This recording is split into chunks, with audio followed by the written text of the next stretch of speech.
All right, I'm calling this meeting back to order of the Sacramento City Unified School District Board of Education. Item 4.0, Pledge of Allegiance, will be led by our superintendent. Thank you. Please stand.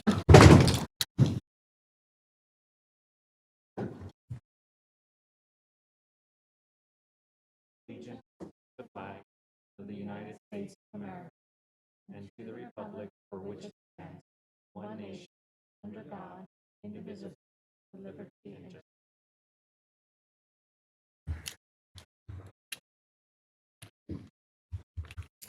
All right.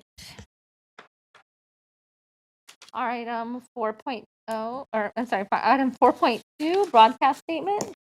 Student member Jean. This meeting of the Sacramento City School Board is being recorded in its entirety and will be cablecast. Turn on your microphone, honey. It's on. Okay. Will be cablecast on Metro Cable 14, the local government affairs channel on Comcast, Consolidated Communications, and AT&T Uverse. Today's meeting will air Sunday, September 5th at noon and Monday, September 6th at noon. It is also webcast at metro14live.saccounty.net and can be viewed on Metro Cable 14's YouTube channel. The public has been given the opportunity to address the board through public comment, either by submitting comments which are posted on our website or by speaking during the meeting. Members of the public who wish to speak during the meeting submitted a speaker form by noon today and were sent a link to participate. When it is your turn to provide comment, we will call on you to provide comment orally. Your video will not be on. Please always limit comments during public comment to items that are not on the agenda. If you do comment on an item that is, we will ask that you please defer your comments until your item comes up. Perfect, thank you. All right, item 4.3, Stellar Student. Our Stellar Student is Jonathan Perez, a 6th grade student from Pacific Elementary School, and he's entering 7th grade at Wilsey Wood Middle School. It'll be introduced by member Philip.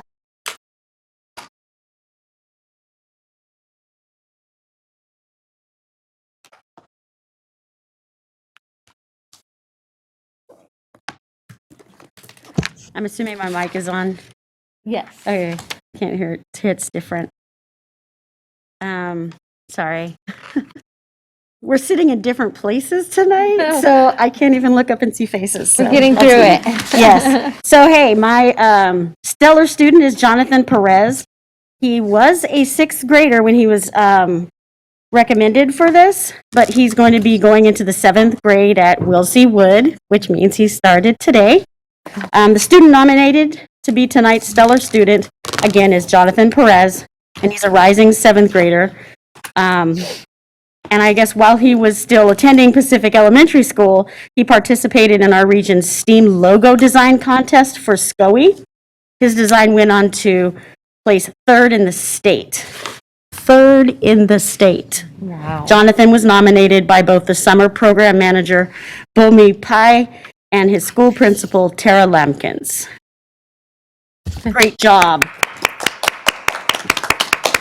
That is amazing. And it's my understanding that we have his mother online. Yes. Would you like to say a few words? ¿Le gustaría decir algunas palabras? ¿Sí me puede repetir otra vez? Es que no lo escuché bien. ¿Sí le gustaría expresar algunas palabras? Pues sí, pues que estoy muy contenta de que él haya agarrado ese lugar y pues agradecida de que lo pusieron ahí. Well, yes, I'm very happy that he was able to receive that placement, and I'm very grateful for it as well that you placed him there. Thank you. Very exciting. Congratulations. And I believe we also have a principal online. Would you like to say a few words? Yes, I would. I would like to say congratulations to Jonathan Perez, who is a forever Pacific Puma. Although you are not with us this year, as you are joining and continuing your education at Wilsey Wood, we are proud of you. As Board Member Phillips said, 3rd in the state is a big feat. And we know that we will expect and see more great things from you, Jonathan. Our Forever Pacific Puma, congratulations. Aw, very sweet. Expresamos felicidades a Jonathan por ser un Puma Pacífico para siempre, aunque ya no esté con nosotros en nuestra escuela. Estamos muy orgullosos de él por haber ubicado el tercer lugar a nivel estatal. Esperamos cosas excelentes de él y sabemos que tiene gran potencial. Felicidades. Congratulations, Jonathan. We're very proud of you. And thank you, Mom. Thank you. All right. Item 5.0, and announcement of action taken in closed session. Ms. Collins? Good evening, President Pritchett, members of the board. There are 6 announcements coming out of closed session.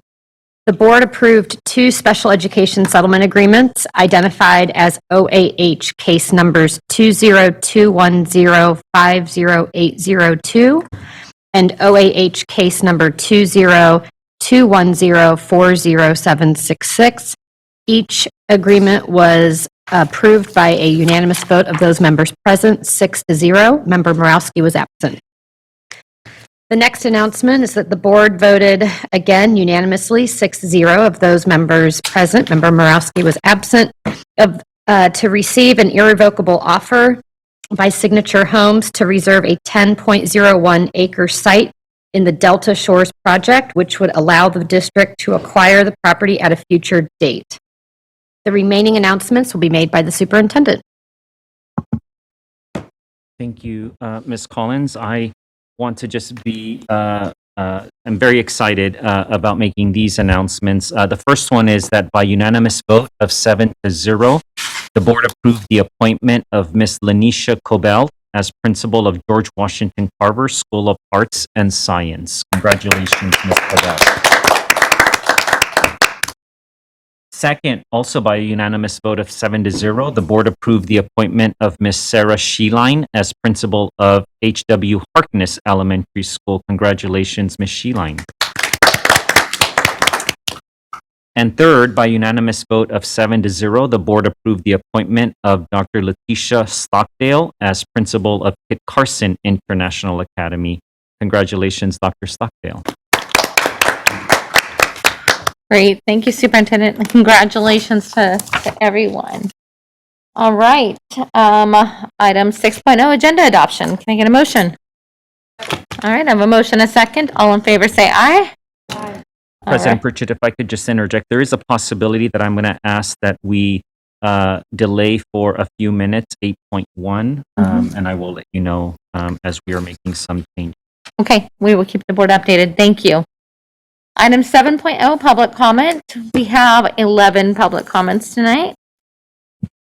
Yes, our first public comment is from Ingrid Hutchins. Good evening. Can you hear me? Yes, we can. Hi. Usually I write out what I'm going to say, so I'll apologize for my scattered speaking today, but it was the first day of school and I didn't have much time on my hands. I just wanted to talk to you about starting to move forward in a different direction. I really want to implore the board to ask the district to work collaboratively with us teachers. We want nothing but the best for our students, and I have felt over the past few years of my career, this is my 21st year, that we're somehow being made to into some sort of enemy of the district, and we're not. We're trying to work our best to come up with the best programs for our students. We have some great ideas for independent study. We would still love to work with the district to make that a fabulous program for our families that want to stay home. But, you know, we need to both work on that. We need to be a team instead of combatants in this.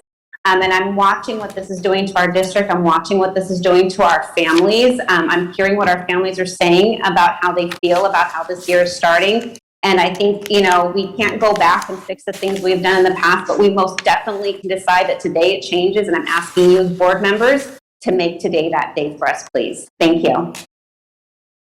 Thank you, Ms. Hutchins. Next speaker. Our next speaker is Jody Bone.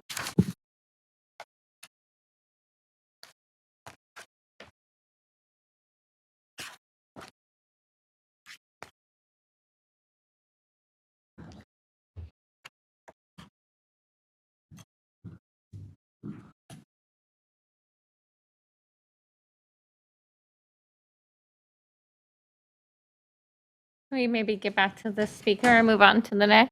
Thank you.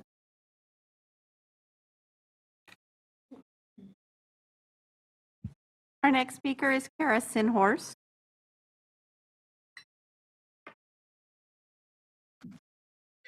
Good evening, board. I want to echo Ingrid and say that there's a lot of expertise and real-world experience right at your fingertips. If you just reach out to the teachers, we would never have let this happen to the 1,600 families wanting independent study. It was a boondoggle, and it was a source of stress and confusion and fear for so many families, and that was not fair to them. And I don't know where on this school board or in the superintendent's office the nameplate that says the buck stops here lands. But someone needs to take responsibility and do a better job, because this is unacceptable for Sacramento families. Thank you, Ms. Sandhorst. Next speaker. Our next speaker is Nikki Malevsky. I yield my time to any teacher who needs extra time. Thank you. Next speaker.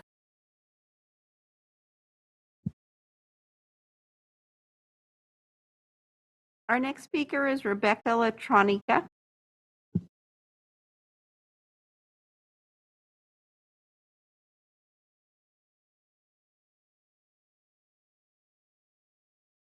Rebecca, are you there? Oh, yes. Hello. Sorry. Okay. Yep, go ahead. Good evening. My name is Rebecca Latronica, and I'm speaking on behalf of the Health Education Council, a nonprofit organization with a 30-year history of working with the community to cultivate health and well-being in underserved communities. Over the past 5 years, we have deepened our efforts to support Sacramento City Unified Schools, students, and families. Last school year demonstrated the utmost importance of supporting the overall well-being of students and their families in school settings. Schools provide environments that not only advance learning, but also foster whole child wellness through providing good nutrition, promoting regular physical activity, and supporting mental health. Over this past year and a half, we have also seen schools meet basic needs of their students and families in an even greater capacity than before. It has been amazing to see how principals, school support staff, and teachers in schools like Pacific Elementary, Ethel Baker, Bowling Green, Oak Ridge Elementary, and others have gone above and beyond to support the overall well-being of their students and families. We are honored to work with them and appreciate their partnership. Together with the staff at these schools, we have been able to provide weekly produce distributions for families, conduct engaging nutrition lessons for students, host a virtual Every Kid Healthy Week, and even provide a socially distanced parent fitness group. In addition, we continue to provide resources and be a support to school and district staff, as well as students and families across the district. Recently, we developed a wellness guide to be distributed district-wide with information, resources, and activities around mental health, nutrition, and physical activity for teachers to implement in the classroom. This guide also reminds teachers and school staff of the wellness policy and promotes wellness policy goals by providing practical information and easy-to-implement activities for teachers of all grade levels. The guide has been reviewed by various SAC City partners who believe it will be a valuable resource for teachers and other school staff as another potentially challenging school year begins. We thank you for your district support and partnership, and we ask that you continue to prioritize the overall health and well-being of Sac City students and families, as this will make a lasting impact both on their academic success and their long-term life success as well. Thank you. Thank you. Next speaker. The next speaker is Terrence Gladney. Good evening, Terrence. Good evening. Can you hear me? Yes, we can. Thank you. At Cabrillo this morning, there was a long line of parents, students awaiting screening and entry onto campus, waiting with hope. Hope knowing that inside those gates, they will find the love and support of teachers and staff who will impart knowledge, caring, and strength into their minds and hearts to build them back up from the damaging effects of the past 18 months. Last night in a community group meeting, as parents polled each other on the availability of welcoming pre-first day activities, the superintendent admonished that if he heard that there were not communications coming from school sites, who the district, quote unquote, empowers as the first points of contact for students and families, he would be, quote unquote, very upset. I guess dumping the responsibility for creating 2 weeks of independent study materials on teachers and school sites the day before school, or scheduling a last-minute Zoom for families interested in keeping their students away from in-person instruction, or making multiple changes to the delivery model for independent instruction days before school begins is what the superintendent would deem as empowerment. But I'm wondering if the superintendent is very upset at the district's failure to effectively utilize the past 18 months to adequately prepare for today. We expect much more from our students, giving them sometimes as little as days to complete projects, and incompletion, even in that short time frame, equates to failure. Are any of you very upset for neglecting our most disenfranchised babies, or failing to acknowledge the voices of over 1,600 students choosing to stay away, while bending to the will of a privileged few who pushed to return last spring? How long should we wait for you and staff to actually perform? 22 special board meetings since March 23rd, 2020, including one this past Monday, which was not focused on reopening, and we still weren't adequately prepared to serve all of our students. I thought that smoking was not allowed in our schools, but meeting after meeting, all I see and hear is a bunch of adults blowing smoke you know where. To quote those privileged parents, maybe we can just fix all of those problems and concerns by purchasing a few fans from Target and opening some windows. I'll preempt your endless applause and appreciation for highly paid, salaried staff simply performing the work within the scope of their positions, and use those fans to hopefully redirect the applause appropriately to our site administrators, teachers, staff, families, and students who persevere despite your failures. Your failure to act as our elected officials and direct staff. Site administrators who have chosen to stay amid the mass exodus of their Mr. colleagues. Gladney, if you could please just wrap it Teachers up. who work well beyond their contracted hours, families and students who wait endlessly for change and still hope. And I ask you again, are you very upset? Thank you. Thank you. Next speaker. That was the final speaker that is online. Do we have the gentleman that we missed? Jody Bone is no longer online. And no, there was no one else that we missed? No. Okay, all right. Item 8.0, special presentation. We're going to skip over 8.1 and come back to that. 8.2, resolution number 3220, recognition of September 2021 Attendance Awareness Month. Ms. Kretschmann? Hi, good afternoon. Oh, hi, Mr. Sanchez. Sorry about that. Jennifer Christian couldn't be here with us due to a family emergency, so I'll go ahead and do introductions, and then I'll allow my colleagues to step in and read the resolution. Thank you. So, good afternoon, Superintendent Aguilar, Board President Pritchett, and respected board members. I'm O'Neill Sanchez, part of the Attendance and Engagement Department at Sac City Unified School District. I, along with my colleagues Andrea Torres and Monica Lopez Larios, are representing for the rest of our team, Sandra Laird, Joseph Picard, Esteban Ball, and our team lead, Jennifer Kretschmann. While originally known as the Be Here team, this past year brought plenty of changes to our attendance-focused work, requiring us to adapt to the need of supporting our students through a more intensive restorative practice approach. We connected with our families, built positive relationships, and helped them engage in the safest way possible. From this, CARE was created. Connect, ask, relate, engage. The vision statement of CARE is authentic relationships with students, families, and the community are the foundation for our work to reduce chronic absence, increase student engagement, and ensure academic success for all students, especially our most vulnerable. As we return to in-person learning, we will need to take a strategic, transformative, and long-term approach to engage students and families this school year. To start this effort, we would like to recognize September 2021 as Attendance Awareness Month. During this month, we encourage our school communities to rebound with attendance by joining in our attendance awareness celebrations, informing families of the negative impacts of chronic absence, and recognizing positive school attendance. Now I'd like to pass it over to my colleagues, Andrea Torres and Monica Lopez Larios, who will read the resolution.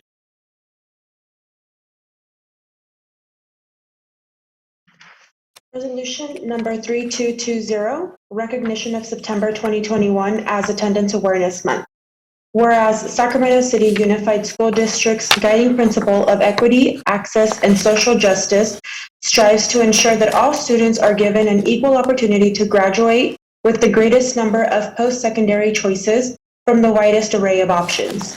Whereas good attendance is essential to students' achievement, graduation, and lifelong success, and we are committed to dedicating resources and attention to reducing chronic absenteeism rates with the focus starting as early as transitional kindergarten.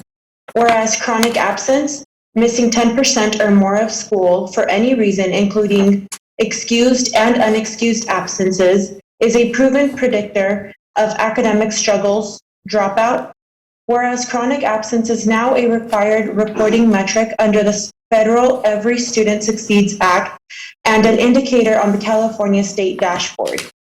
Whereas improving attendance and reducing chronic absence, particularly among underserved student populations, takes commitment, collaboration, and tailored approaches to particular challenges and strengths in each community. Whereas chronic absence predicts lower third grade reading proficiency, course failure, and eventual dropout. It weakens our communities and our local economy. Whereas the impact of chronic absence hits students in low-income communities, students of color, and other underserved student groups particularly hard if they do not have the resources to make up for the lost time in the classroom and are more likely to face systemic barriers to getting to school, including but not limited to unreliable transportation, lack of access to health care, and unstable or unaffordable housing. Whereas attendance gaps among groups of students often turn into achievement gaps that undermine student success. Whereas absenteeism also undermines efforts to improve struggling schools due to the difficulty of measuring improvement in classroom instruction if students are not in class to benefit. Whereas school and community partners can assist by reaching out to frequently absent students and their families to determine and address barriers that prevent them from attending school. Whereas healthcare providers can share the importance of school attendance with families and can offer proactive preventive care to reduce absences. Whereas Sacramento City Unified School District will track, calculate, and share data on the number of students chronically absent in order to identify attendance gaps and deliver appropriate interventions to the right students. Whereas all students, even those who show up regularly, are affected by chronic absence because teachers must spend valuable instructional time reviewing material with students who are absent. And whereas chronic absence can be significantly reduced when schools, families, and communities work together to monitor and promote good attendance and address hurdles that keep students from getting to school. Now therefore be it resolved that the Sacramento City Unified School District Board of Education does hereby proclaim that our school district will stand with the nation in recognizing September as Attendance Awareness Month. We hereby commit to focusing on reducing chronic absenteeism to give all students an equitable opportunity to learn, grow, and thrive academically, emotionally, and socially. Specifically, we shall raise public awareness and concern about the toxic impact of chronic absence through CARE, our youth-led Be Here attendance and engagement campaign, encourage broad community engagement and sustain civic action to help families get their students to school every day. Partner with local organizations like Walk Sacramento, California After School Network, and City Year Sacramento to have school-based attendance incentives and programs throughout September to set the stage for a successful 2021-2022 school year. Set a goal of 96% average daily attendance for the entire month of September 2021 for all of our schools. Partner with the national leaders in chronic absence research, Attendance Works, to thoroughly assess district practices around attendance to create systemic change. Work directly with school sites to engage staff, students, and families in an ongoing effort to improve attendance. Continue to use the MTSS framework to analyze our data to identify which students and schools in our district are most affected by chronic absence, as well as to determine common attendance challenges specific to our urban community that need to be addressed.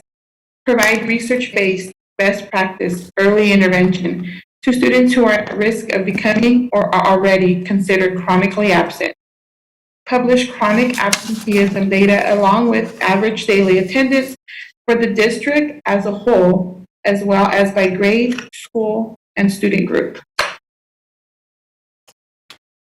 Thank you. And I think we have one public comment on this item.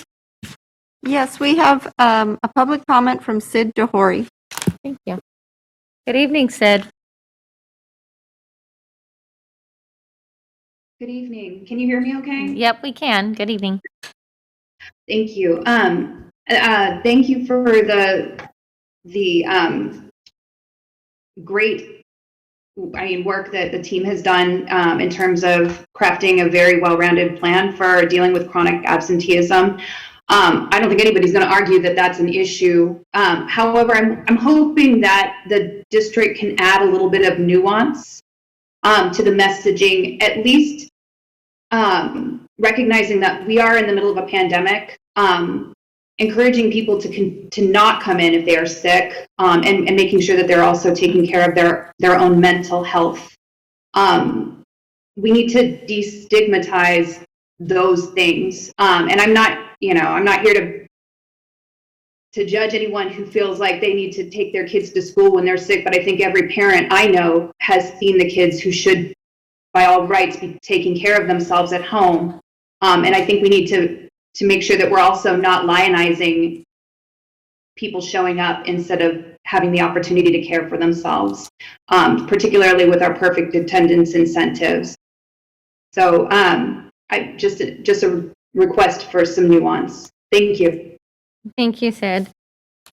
All right, I'll open it up for board comment. I just have one comment, and thank you, Sid, for bringing that up because it was actually one of my questions.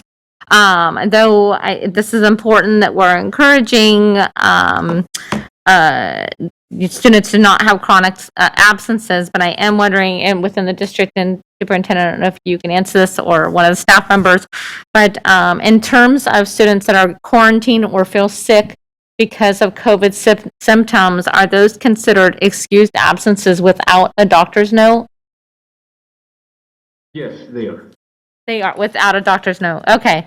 All right. That is very helpful. Thank you for that. I know that there's a lot of students that do strive for perfect attendance, and that would, maybe with a sniffly nose, they may just attend school. So I appreciate that feedback. Are there any other board comments? No? Okay. All right. So with that, let me get to. All right. This is, can I get a motion to approve resolution number 3220? Second. All right, I have a motion and a second. Student preferential vote. Thank you. And superintendent roll call.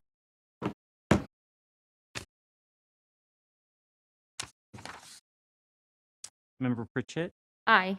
Member Morowski, Member Wu, Member Garcia, Member Villa, Aye. Member Rhodes, Aye. Member Phillips. Aye. Great. Thank you. All right, item 9.0 board. Do you still want to skip? Yes. Okay, just let me know when we're ready. Item 9.0 board workshop, strategic plan and other initiatives. 9.1 early literacy support block, ELSB, grant literacy action plans, and budget expenditure report. Good evening, and as Jeanette Schroeder, our ELA coordinator, is getting her login all settled, I wanted to just open with saying that I am so grateful to both Jeanette, and you'll hear tonight about our leaders who are leading some of this very important work, and to share some of what Jeanette has done with this work that is supporting our entire system. Some of the research that you'll get to hear a little bit about that anchored the assessments in this grant are also the assessments that we've moved forward and suggested that our teachers are using to best understand where our students are in their learning process after these few months of our pandemic, this last year and a half. So we're not only are we going to hear about our 4 schools tonight and our action plans, but I want you also to know, because Jeanette's very humble and she won't share, that she's taken this learning opportunity to also work to improve instruction for all of our students across our system. So Jeanette, I just wanted to make sure that you knew how much we deeply appreciate you and all that you do for our system and for our students. Thank you. And Jeanette, are you logged in and ready to go? Is she logged in there? Let's see. Christine, this is Erin Hansen.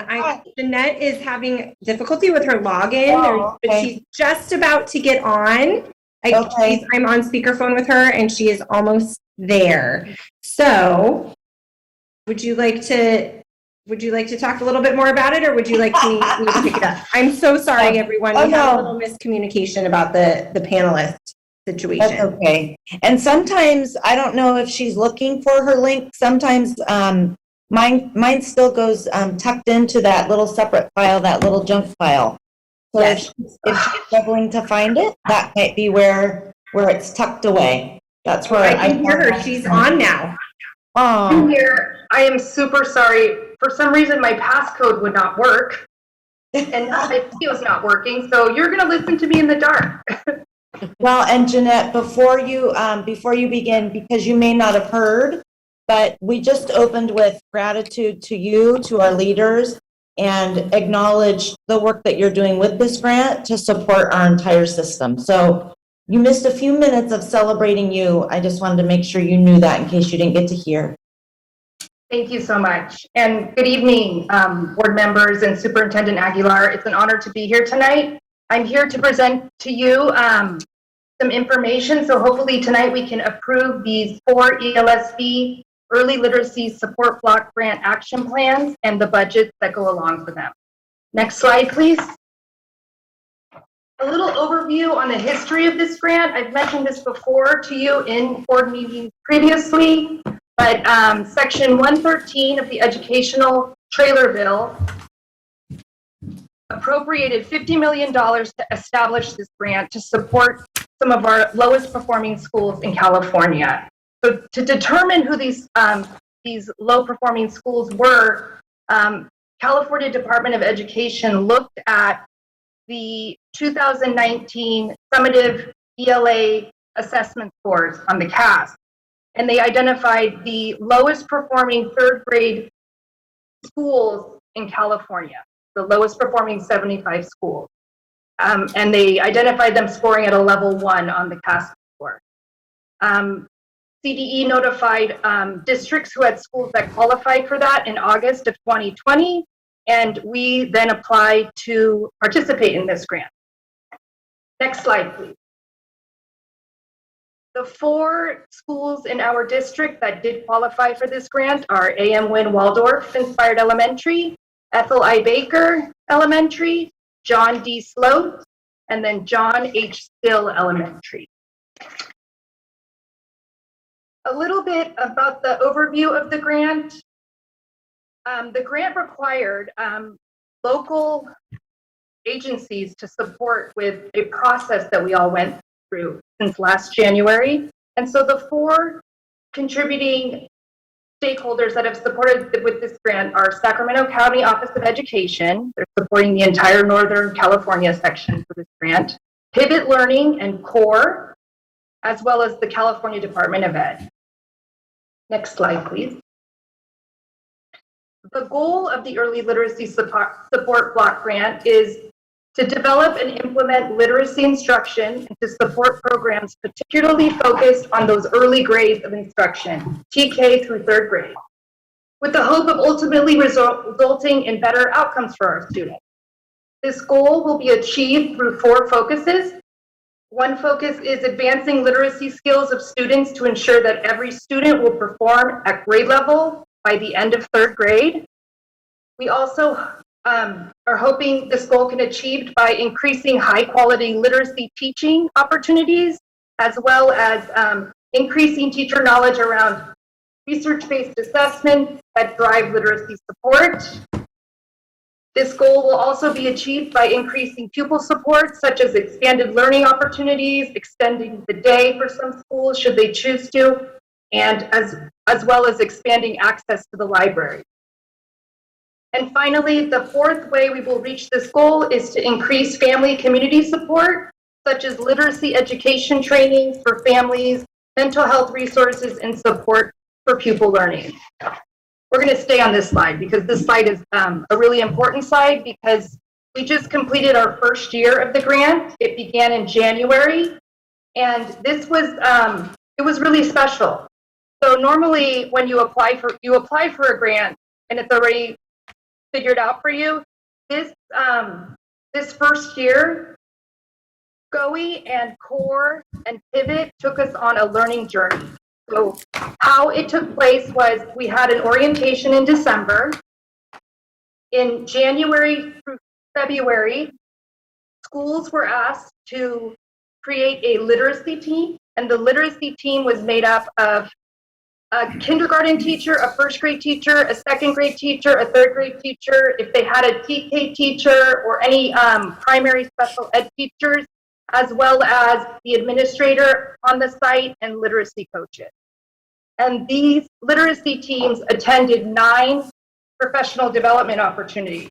And so you'll see here in January and February, we really dug into evidence-based reading instruction and assessment and really digging into the types of assessments that are going to help us improve outcomes for our students. So once we did that in March, these literacy teams were provided the opportunity to really dig into the root cause analysis for each of their schools as to why they thought these outcomes were happening. From there, they were able to perform a needs assessment and really identify the strategies that they can focus on for the next 3 years to drive how they're going to improve the outcome. And that's how they developed their literacy action plan. So they spent numerous hours creating their action plan, using metrics, and also engaging stakeholders along the way for feedback. These action plans were due in May, and I have to say the administrators at these sites worked diligently with me back and forth with CDE to make sure that these action plans met the requirements of the grant, and they're really solid and they're really tailored to each site. And so here we are. They have been conditionally approved by CDE. We're just pending your approval. They've also been approved by the stakeholders at the site that will be involved with the grant, as well as other stakeholders like DLAC and the school site council. Next slide, please. So I'm just going to take you through a quick view of what the action plan looks like. They're, I think, 24 pages each. So the first section just lays out what the leadership teams went through those first few months of professional development.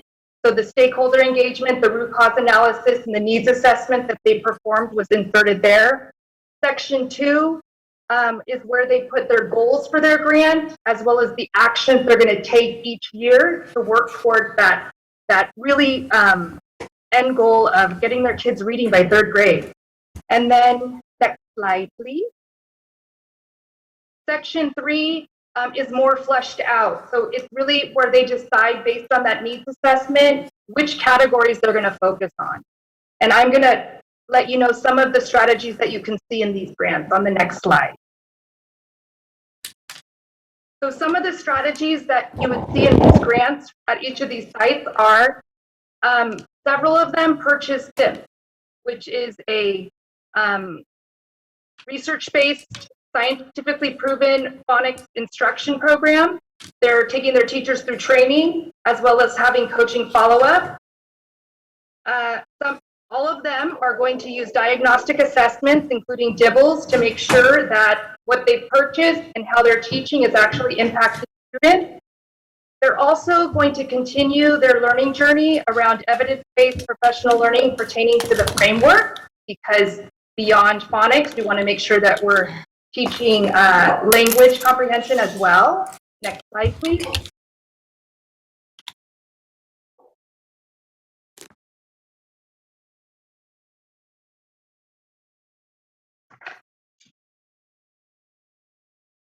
A few of our schools have hired literacy coaches and outside consultancy to support with that coaching follow-up.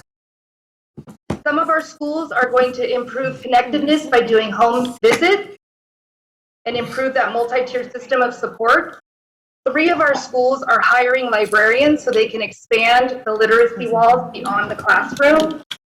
And then all of them are providing literacy training nights for families to really build how students and families can support each other for their literacy instruction. Next slide, please. There is a budget. This is it for the entire grant. It's over $3 million. You keep clicking, you'll see the breakdown for all 4 schools. Smaller schools get smaller funding based on student enrollment. Next slide, please.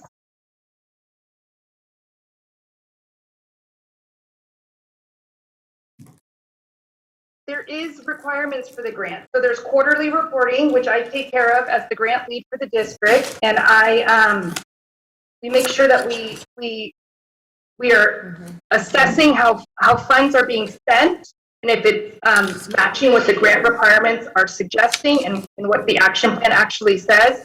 And then we also have annual reporting, and that's actually quite lengthy because with the annual reporting, we're pulling metrics and we're really talking about each action step and the metrics that we're using to make sure that we're really working towards that goal. So year 2, next steps for the grant. There's going to be continued technical assistance with the schools as they implement their action plan. Cohort 1 teachers, so literacy teachers on the literacy groups that went through those 9 trainings are going to continue online elementary reading academy around the science of reading.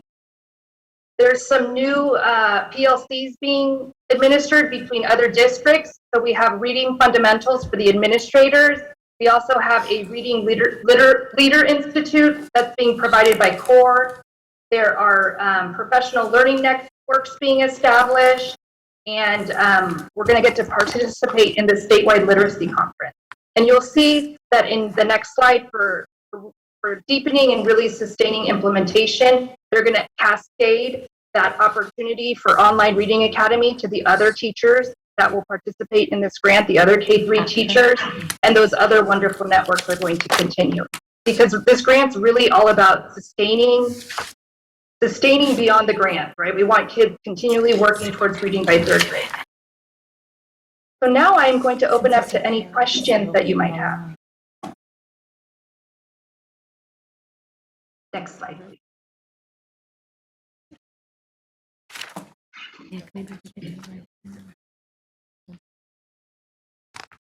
All right, we have no public comment at this time. Member Phillips.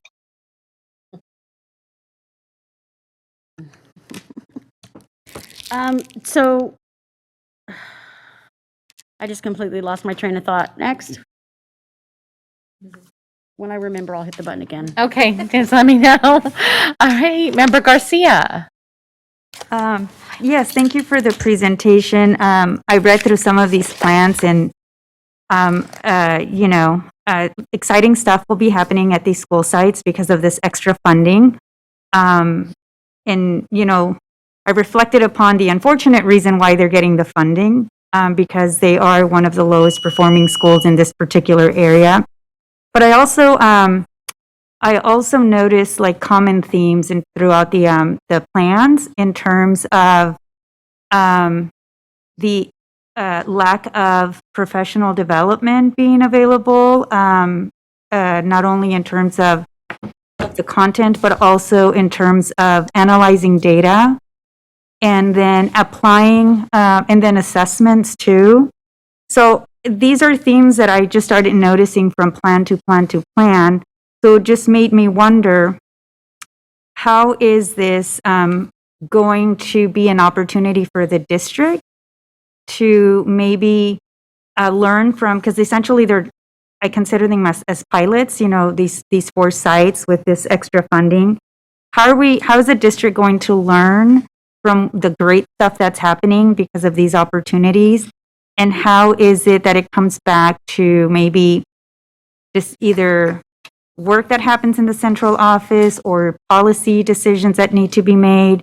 in terms of future professional development for teachers, future, and then the assessment piece, because I don't know how it ties back into the conversation that we've had of the importance of common assessments at the district level. So I know that was a lot, but I just wanted to see if you had a response for that before I just end with another question.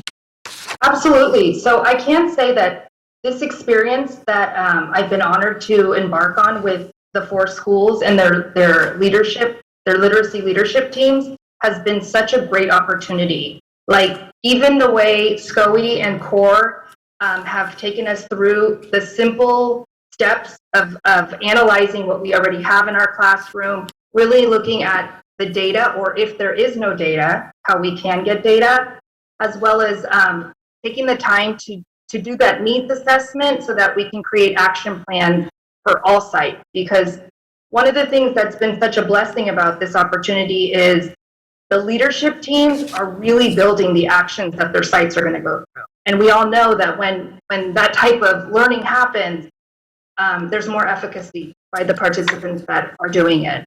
And I can say that this definitely ties in with district common assessment. I'm going to say it every time I'm in front of you guys. We need district common assessments, especially in the early grades. And the assessments that we're going to use to measure the metrics within this grant are the assessments that we're proposing to SCTA as our district common assessments for foundational skills. Okay, well, that's very helpful because there's just plan after plan that you have these themes where there's a drought, a want, right? Because we have educators who want to have professional development and apply the assessments in a consistent fashion, and then analyze the data and then learn from that data to inform what comes next. So I'm hopeful that we're going to see and hear a lot of great updates throughout the life of this grant. And I'm also really interested in learning how we're going to learn from these 4 sites and how we're going to be able to apply those lessons and those practices to other sites throughout the district. I did want to highlight one of the elementary schools. I think it was Ethel I. Baker.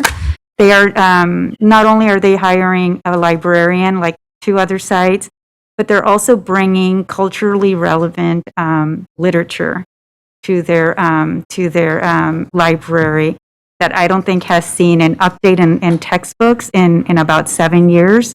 Or maybe I'm confusing another site, but it was just I don't know. It was just really good to read that type of work that's happening at school sites. So that's all I wanted to share. So thank you for your part in advancing this great effort.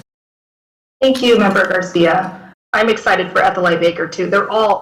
Each plan is so tailored to the site, which is a lovely part of this. And they're really making strategic decisions for what's going to work for their schools. Thank you. Member Rhodes? Thank you. This is amazing to be able to have for our families, for our school sites.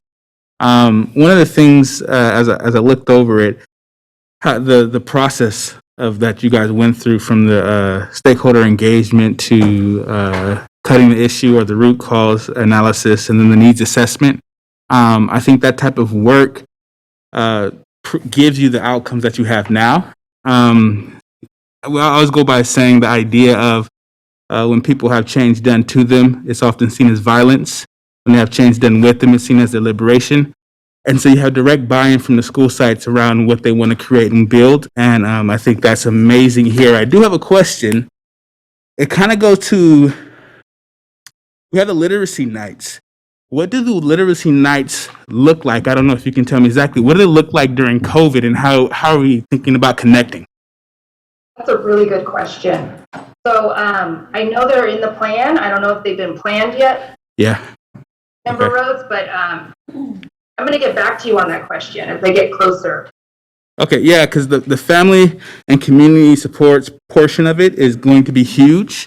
And family buy-in towards the work is also critical as we move forward to changing the outcomes for our students. It's not just what they do in the school day, it's the outside indicators to that same success. And so I think that's a crucial point. And I'll be interesting to hear how we go about that during these COVID times.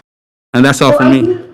Yeah, and I do agree, if there's one thing that COVID has taught us, we can pull families in so much more now that we have the opportunity to come visit virtually. Yeah. And even at the DLAC meetings that I attend, so many more families are showing up because of the virtual opportunities. So even with and without COVID, I hope that we learn and use from the strategies we've learned this year with COVID about multiple ways to pull in families. 100%. I think that's going to be some of the best learnings that we've had during COVID. Outside of health and safety, is how do we engage community and in this new format. And I'll be interested to see what it looks like on the site level. So I look forward to hearing what that looks like in the future as you guys plan that out. But thank you very much for your presentation. It was very great. Thank you. Thank you, Member Rhodes. Member Phillips. You have nothing? Okay. I just want to say thank you. I'm really exciting opportunity for students at these sites. So thank you for your work on this. This is an action item, so can I get a motion to? All right. Second. I have a motion and a second. Student preferential vote. All right. Superintendent, roll call. Member Pritchett, Aye. Member Morowski, Member Wu, Member Garcia, Member Villa, Aye. Member Rhodes, Aye. Member Phillips. Great, thank you. All right, item 9.2, revised board policy 5145.3. Oh. Good night, everyone. Good night. Thank you. Sorry. Thank you. It's so awkward on Zoom. Thank you for your work. All right, 9.2, revised board policy 5145.31, transgender and gender non-conforming students. Mr. Bozia, this is our second reading, or a second reading plus action. Yeah.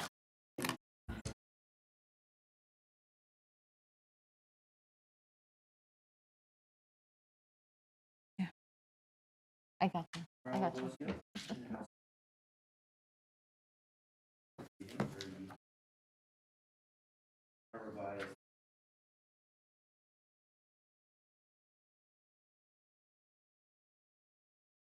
There we go. That's There what you the go. green light means. There we go. That might help. That might help. Perfect. Especially with the mask. Okay. Go ahead and move to the next slide. As we discussed at the previous board meeting, this policy is being brought forward as it requires a little bit of update. Last time it was adopted and hence reviewed by the board was 2018. The policy is meant to comply with state and federal law, including Education Code 221.5, that provides that students shall be permitted to participate in sex-segregated school programs and activities and use the facilities consistent with their gender identity and should not be discriminated from any of the educational programs and activities due to their sex, gender, sexual orientation, gender identity, or expression. Next slide. So the policy is intended to ensure the safety, comfort, healthy development of our transgender or gender nonconforming students while maximizing the student's social integration, school setting, and minimizing stigmatization. Again, revisions comply with the language provided in the Education Code and set out guidelines for district staff to follow in order to address the needs of our students. Next slide.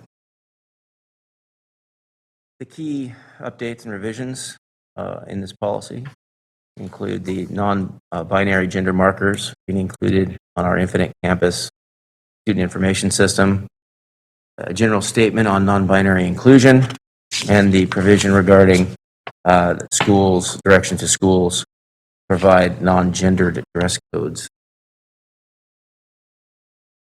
That's all I have for you, so I can take any questions or comments. All right. We do not have any public comment on this item. Is there any board comment? All right, with that, I'd like to get a motion to approve. All right, I have a motion and a second. Student preferential vote. All right, superintendent roll call. Member Pritchett, Aye. Member Morowski, Aye. Member Wu, Aye. Member Garcia, Aye. Member Villa, Aye. Member Rhodes, Aye. Member Phillip. Fantastic. Thank you. Thank you, Mr. Bozio. Thank you. All right, we're going to go back to 8.1 now, superintendent. Yes, Member Pritchett and board members, I'd like to go back to 8.1. We had to make some slight additions to that presentation that we will want to discuss with the board and our community. So with that, I'm going to ask our team to start. By way of introduction, board members, we did an update of our reopening at the last board meeting. It was a fairly long presentation, if you remember. This one is shorter, as we are just wanting to give you updates on relevant items that we believe you should be aware of and that our community should also be aware of. So treat this more as an update to the first update from 2 weeks ago. And good evening. I'm Christine Vieta, your Chief Academic Officer, and this is our happy first day of school board presentation. So I'd like to start by saying first and foremost, thank you to everybody. If you were out at any of our schools today, you were able to see the cross-department and incredible work happening at our sites because of the work of everybody coming together. Next slide, please. Everything as we know that we do is anchored to our core value and our guiding principle. And last time that we were together with this presentation, we talked a little bit about keeping the main thing. And now let's take a look on our very first day of school. What is the main thing? Next slide, please. These have been really hard 18 months for our kids. But today, they finally came back, and they came back together for the first time after nearly 2 years apart and 2 academic years of interrupted learning. And I want you all to get to see what we saw today. We saw kindergartners with tears and hugs and excitement and smiles. Next slide, please. We saw pride from our families, from our staff, from our community, and our kids. And I heard so many times the children telling me they were so happy to be at school. Parents were happy.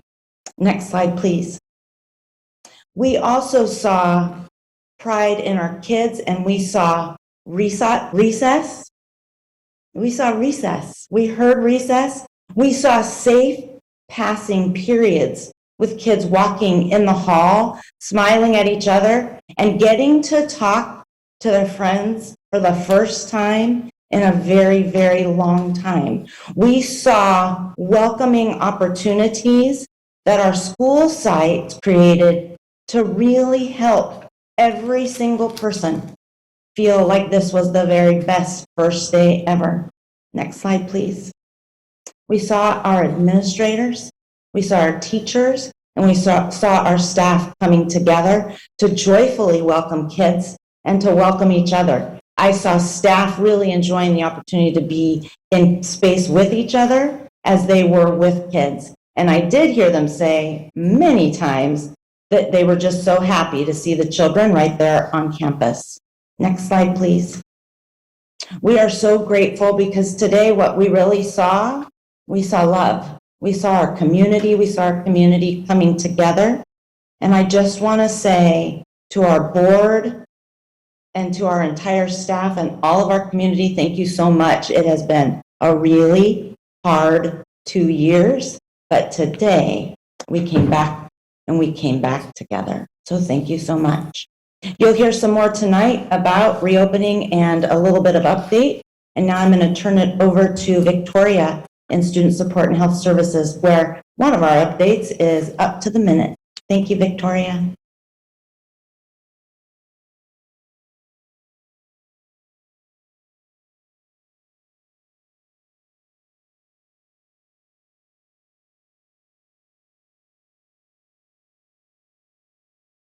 I bet she's somewhere trying also to log on. Sorry, no, I'm here. I think I was muted. Classic, you're on mute. Sorry about that, Board Superintendent. It's been a long day. I say that. So as Christine just did such a beautiful job of showing us what it looked like at school, we saw many of these layers of safety in those photos, lots of face masks, and we're all getting good at seeing smiles in our eyes as we smile behind our face mask, but we're always going to stay grounded in these layers of safety. And so tonight I'm just going to take you through some of the updates that revolve around this. So next slide, please.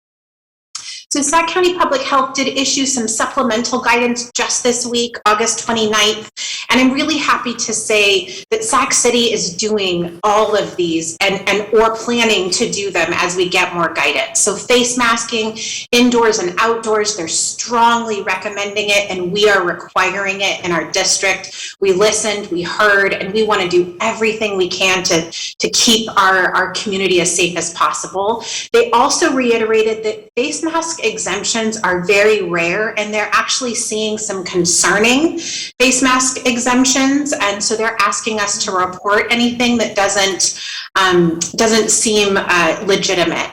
And so they gave a special alert on that. Of course, physical distancing for our specialty service providers, we already have that written into our plan. You saw pictures of mealtime and really encouraging mealtime outdoors with distancing, and Diana Flores walked you through some of that in our last presentation. This is a new one, the poor air quality days. They're asking that we limit those outdoor activities, close doors and windows. We immediately jumped into questions and actually real-time pivot.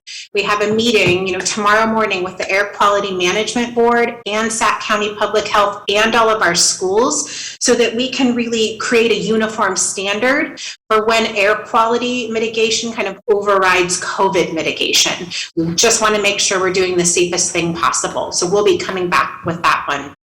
Of course, schools are encouraged to provide rapid testing, and we do that at all of our school sites right now and our central office, as well as PCR testing. We report our cases and our close contacts to the county.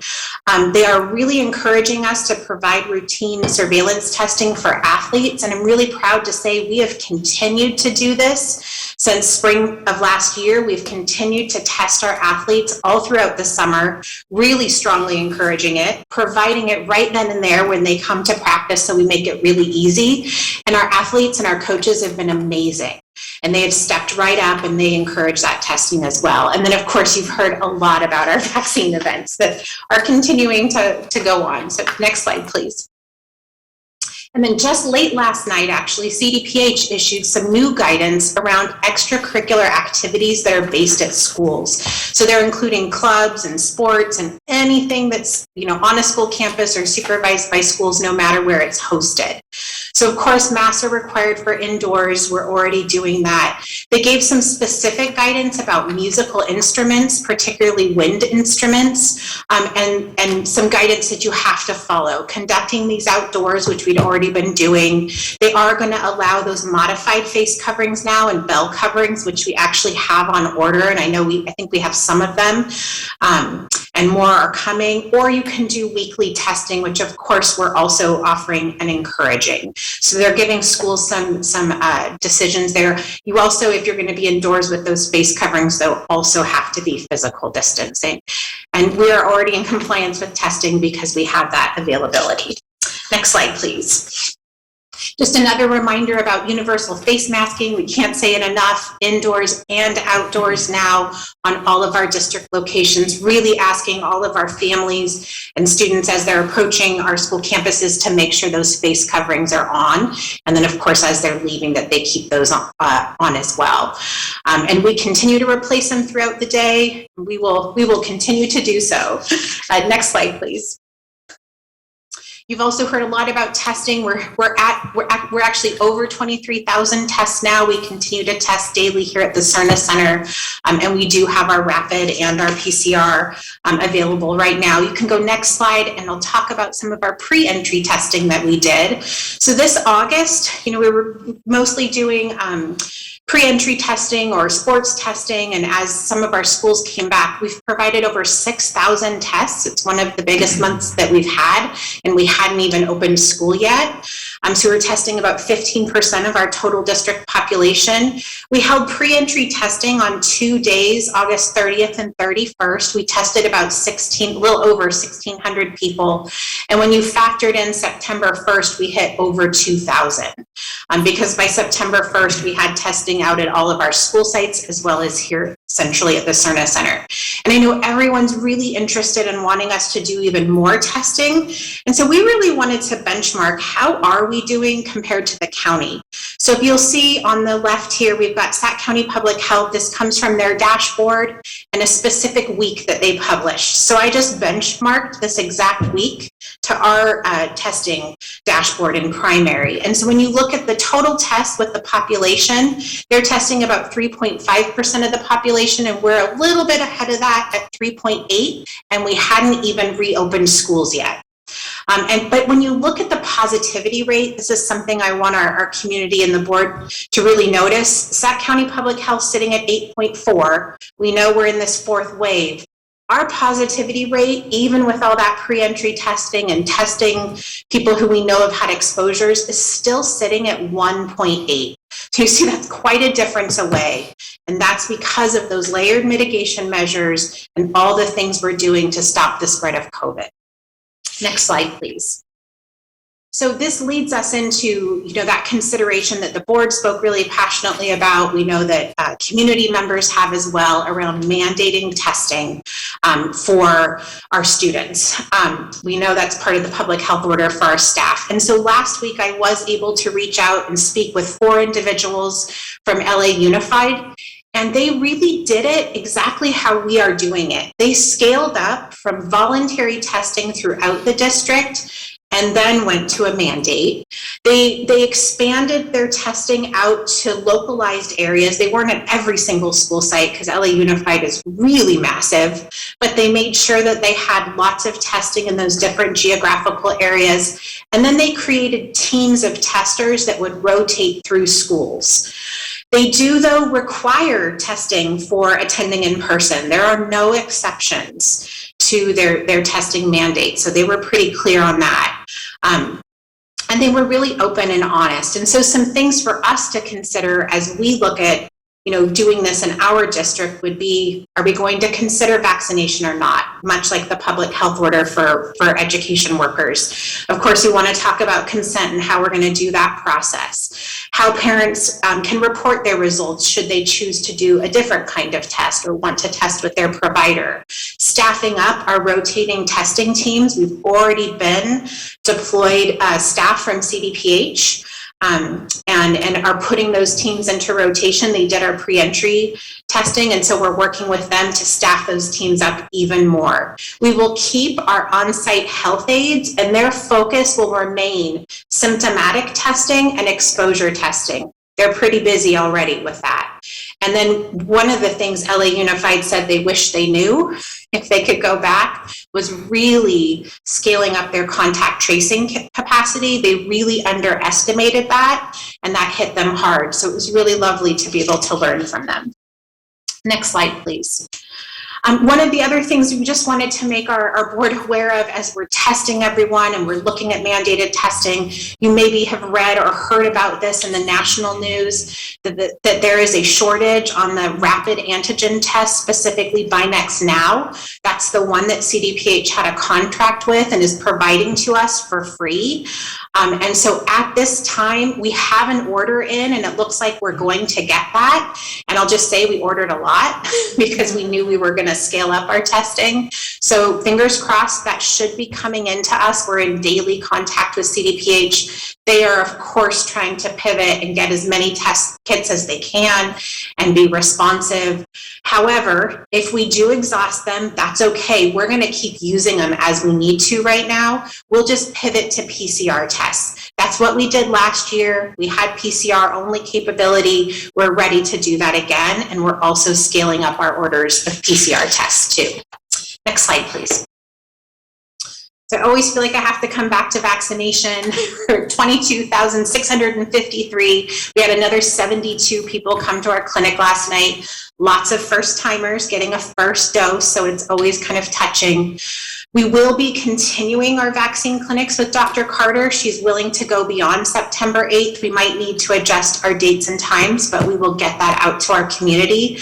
The one thing I really wanted to point out, I got this from a PowerPoint on the California Safe Schools website, that unvaccinated individuals are 11 times more likely to get COVID. And yes, we are seeing breakthrough cases, with vaccination, but that really just stopped me. 11 times more likely. So we do really just encourage our community to please reconsider. If you're vaccine hesitant, come down, talk to Dr. Carter, talk to one of your school nurses. They really are safe and they really do protect our community. Next slide, please. And so some heartening news about vaccination. This is our vaccine verification for employees. And so as of August 30th, we had about a 64% return rate. And tonight, Jay Elmquist, he's such a rock star in IT who's helped launch this process. We're at 67% tonight. And we hit that mark of 60% of our staff are fully vaccinated and submitted their vaccine verification. Of course, we're still going to go through those and vet them, but that's really nice to know that we're benchmarking with the community. Roughly about 7%, not vaccinated, 3% declined to state. So we're looking at about 60% of our staff will need to COVID test, and we'll be prepared to do that. And they can continue to submit their vaccine verification. There's no end date to that. We really want to encourage that. Next slide, please. Also wanted to just take a note about our contact tracing procedures, and I really want to say thank you to our community and our site leaders. I'm really grateful for everyone who stayed home today and notified their site administrator that they had either tested positive or they had had an exposure. We were somewhat overwhelmed with these, but also heartened that our community knew what to do and really was mindful of protecting or came up and got testing because maybe they were symptomatic. So we have our procedures in place. We continue to reinforce them.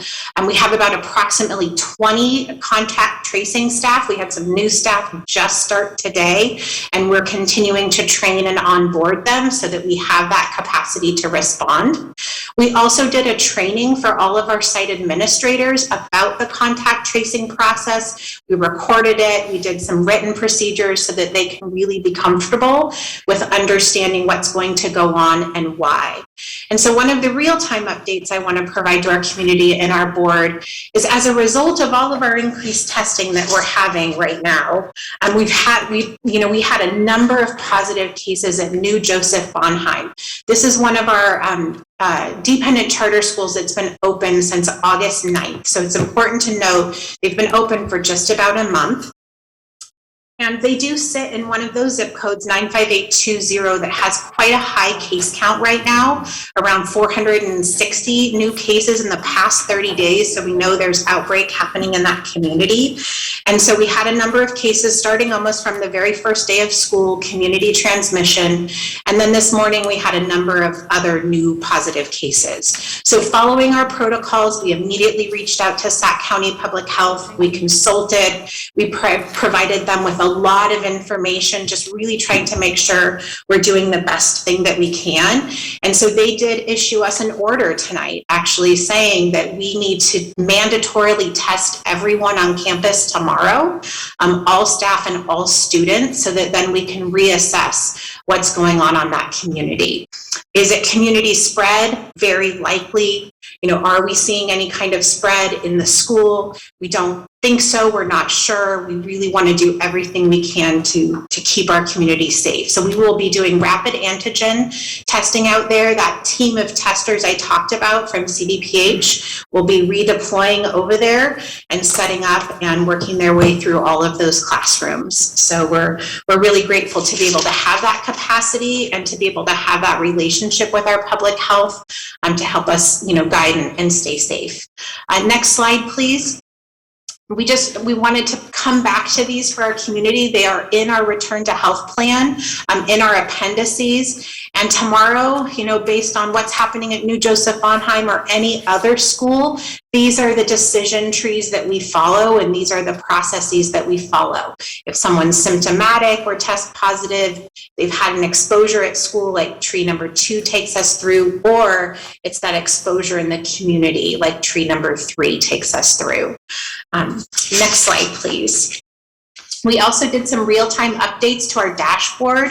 I believe one of our board members had called out how another district had a mapping function, and so our amazing IT team figured out how to create that and include that mapping function. Yes, so kudos to real-time, pivots, and we have that on our dashboard. You can view that at reopening-dashboard.scusd.edu.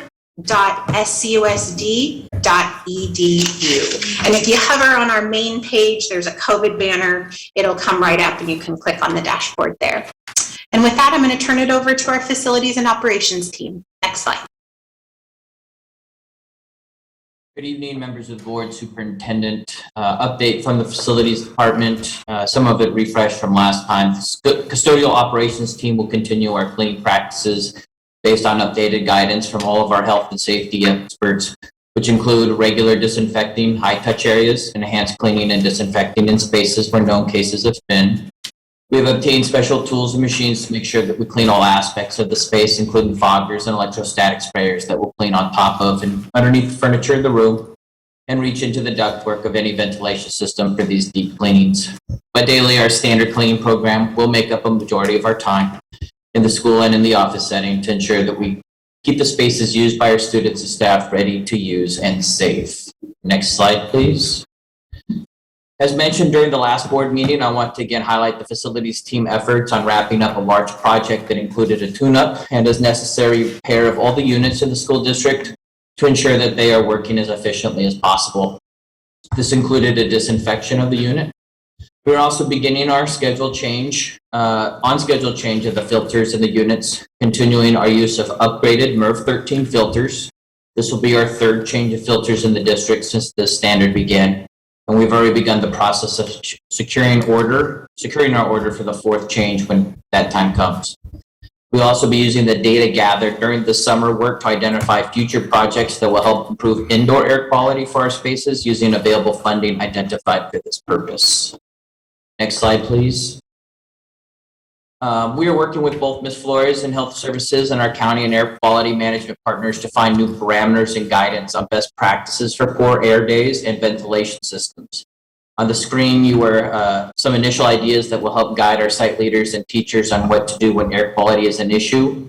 We're going to discuss what our units are capable of doing, and then also using the experts' guidance that, as you heard earlier, tomorrow morning, having a meeting on the subject should provide some clarity, and then we'll advertise that out. I'm pleased to introduce my colleague, Nathaniel Browning, here in facilities to provide an update to our civic permit process. Nathaniel. Good evening, board and superintendent. I wanted to give a quick update on civic permits within the district. Currently, a limited number of civic permits are being approved at this time due to the ongoing pandemic and the high level of case counts within the area. The only permits being accepted at this time include district contracted after-school programs, student testing opportunities such as SAT and ACT, outdoor activities requested by outside entities, and any vaccination efforts, of course. Programs that will not be approved at this time include all requests for indoor use by community groups or entities. This is also in line with the district's current restrictions on having parents or volunteers on sites during the school day as well. And lastly, all civic permit approvals allowed at this time require an additional COVID-19 mitigation plan and an addendum for all applicants before facility use can be approved. And now I'd like to turn it over to my colleague, Diana Flores. Next slide, please. Good evening. I'm here tonight to update you on two topics related to nutrition. The first being our first curbside meal pickup that we started yesterday here at the Central Kitchen for our Cap City enrolled families. Because the Cap City enrollments aren't in flux, we are communicating every Monday to our new Cap City enrolled students, and families can pick up a week's worth of breakfast and lunch at one stop. Next slide. And secondly, I want to talk a little bit about our outdoor seating. I know there was a lot of conversation about the picnic tables. There was an assessment done by facilities. 568 picnic tables are already at our school site, and 1,500 commercial grade tables should arrive, but it will take approximately 15 weeks. In the meantime, risk management and our district purchasing office secured 5,400 carpet squares. And since I made this slide, the dates changed briefly. The carpet squares did arrive today, and the yoga mats, 8,000 yoga mats, also arrived today. The yoga mats arrived a day early and before lunchtime. And I just want to say a huge shout out to facilities team. Within a few minutes of the truck arriving, we had 15 facilities staff members from grounds maintenance to the trades workers all pulled up, grabbed enough yoga mats for some priority schools, identified that needed them, and deployed them out before lunch service today. It was actually a great piece of teamwork and cross-collaborative work between departments, and it was a great thing to see. We now have ample stock in our warehouse, and they will be available to replace or to be ordered by any school site going forward. And that's it at this time. Next slide.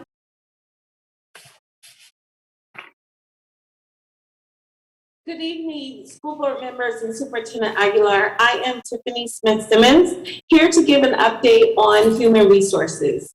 Currently, our classroom vacancies are at 33, 9 of which are elementary classrooms and 24 secondary classrooms. We are holding 7 teachers to their contract, and what that means is CTC has guidelines that require us to notice teachers that they must remain in their classroom under contract until we release them. We typically hold teachers to their contracts until we are able to find a suitable replacement after August 1st if they notice us of their intent to resign. Of these vacancies listed, 18 of those vacancies we've found or learned, after August 1st, and 15 of them we learned as of July 1st. Next slide.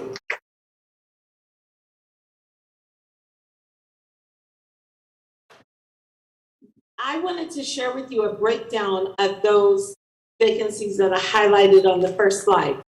13 of the vacancies are special education classrooms.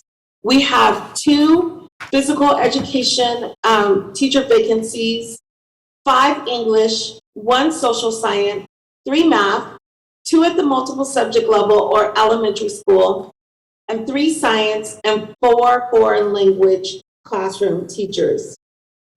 I wanted to also highlight, while I'm speaking of classroom vacancies, we do have about 80 non-classroom vacancies as well, and those include nurses, speech and language pathologists, and psychologists. We will continue to work to fill these vacancies, and we do recognize the nationwide educator shortage in some of these crucial areas. Next slide. And we wouldn't have first day of school if we didn't share with the board and the community our substitute data. Today we had 110 certificated substitute requests, but I wanted to share with the board that that's in line with previous first day schools. Last school year, you might remember, we were in a pandemic, and so the number was significantly lower. But in the previous years, it's been in line with about 100, 110 certificated substitutes. And I would like to highlight for the board, those reasons run the gamut to the entitlements that teachers have. They could be on FMLA, they could be ill today, on personal necessity, or have bereavement. It's a number of reasons why our teachers were absent today. Next slide.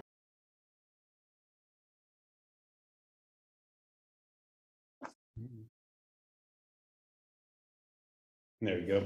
Good evening, everybody. Chad Schweitzer here to give you an update on our AB 130 efforts. Just want to start by saying we spent the day out at Cap City today, enrolling students, meeting with parents.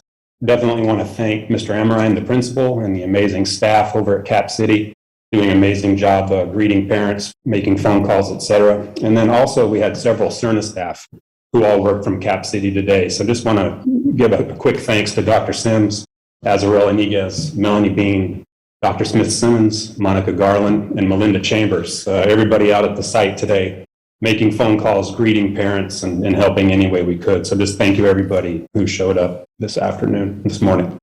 Also want to take a moment just to thank our site leaders and all the office staff who are impacted by AB 130. We know you're all trying to support students with short-term independent study, getting students disenrolled as quickly as you can for me. And I just want to thank you very much. I know it's stressful. Hopefully seeing kids today put a smile on your face, and just know that we greatly appreciate you. I hope you're home getting some rest. And for the parents, I know you're also stressed and frustrated. Please know we're enrolling students as quickly as possible and doing our best to communicate with you. Hopefully you'll get a call from Mr. Amorine as quickly as possible to get enrolled. So as of this afternoon, we had about 2,100 students still showing interest in attending. And after the webinar this past Tuesday on the 31st, we did send out a questionnaire to the families who had shown interest, asking them to verify their enrollment. As of this afternoon, we did have about 1175 who had confirmed that they do want to attend Cap City during AB 130. Next slide. So as parents are verifying that they want to attend Cap City, we're enrolling them as quickly as possible based on the staffing and waiting for that to be adjusted. We are having staff at the current school in Cap City complete checkouts and enrollments for the parents. So for example, today I was emailing other school sites, asking them to disenroll students and keep records as we've asked them to. And the registrar at Cap City was getting students enrolled. Students who have confirmed they want to enroll into Cap City under AB 130 need to remain at their school site on that short-term independent study until the enrollment process is finalized. And sites are currently following their past practices for short-term independent study. Next slide. Just a reminder that AB 130 does identify the type and frequency of instruction by grade, and I have them listed there. Early kinder through third graders will receive daily synchronous instruction. 4th through 6th graders will receive daily live interaction and weekly synchronous instruction. Middle schoolers will receive daily live interaction and weekly synchronous. And then the high school students in 9 through 12 will receive weekly synchronous instruction. And essentially elementary students, they take instruction in their 4 core academic classes, and then secondary students generally take 2 classes at a time. One is a core class, and then the other would be an elective or a PE course. Next slide. And then students with exceptional needs, we know they may not participate in independent study until the IEP team specifically provides for that participation. During the IEP meeting, the team is responsible to determine if the student can independently access their curriculum, provide the special education services agreed upon in the last IEP, and still make adequate progress towards their goal in the independent study environment. And some of those factors that the team considers are, what are the educational and academic benefits of independent study versus in-person learning? What's the age of the student, their maturity, what are the independence level? What are their needs on their IEP goals? Can they make progress in an independent study learning program? And then what are some of the academic and social benefits of each program? What are the emotional needs of the student, and can they have those needs met sitting at home in an independent study learning?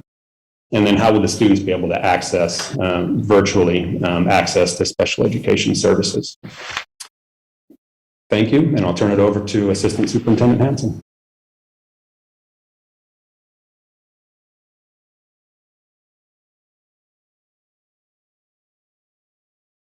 Good evening, Superintendent and board members. Thank you, Chad. I'm Erin Hansen, Superintendent of Curriculum, Assistant Superintendent for Curriculum and Instruction. As you know, this week we provided 2 days of professional learning to our more than 2,300 certificated staff. And following our MOU, we devoted our first day, as you can see here on this slide, to building teacher capacity for a restorative restart and to site-based work. And the second day to anti-racism learning and reflection with our partner, Epic Education. I know you've probably heard some mixed feedback about the last 2 days, so I'm here to share a few details with you. Using our UDL principles, Universal Design for Learning, we designed our PL so that it would allow teachers to engage flexibly throughout the 2 days, to work at their own pace and make choices around content and their preferred learning modality. So for example, they could read an article or watch a video and follow that with opportunities to put their learning into practice. In order to provide this flexibility, we made the PL available on our teach.scusd.edu website, along with how-to videos and written directions for accessing and navigating both our PowerSchool and the Epic platforms.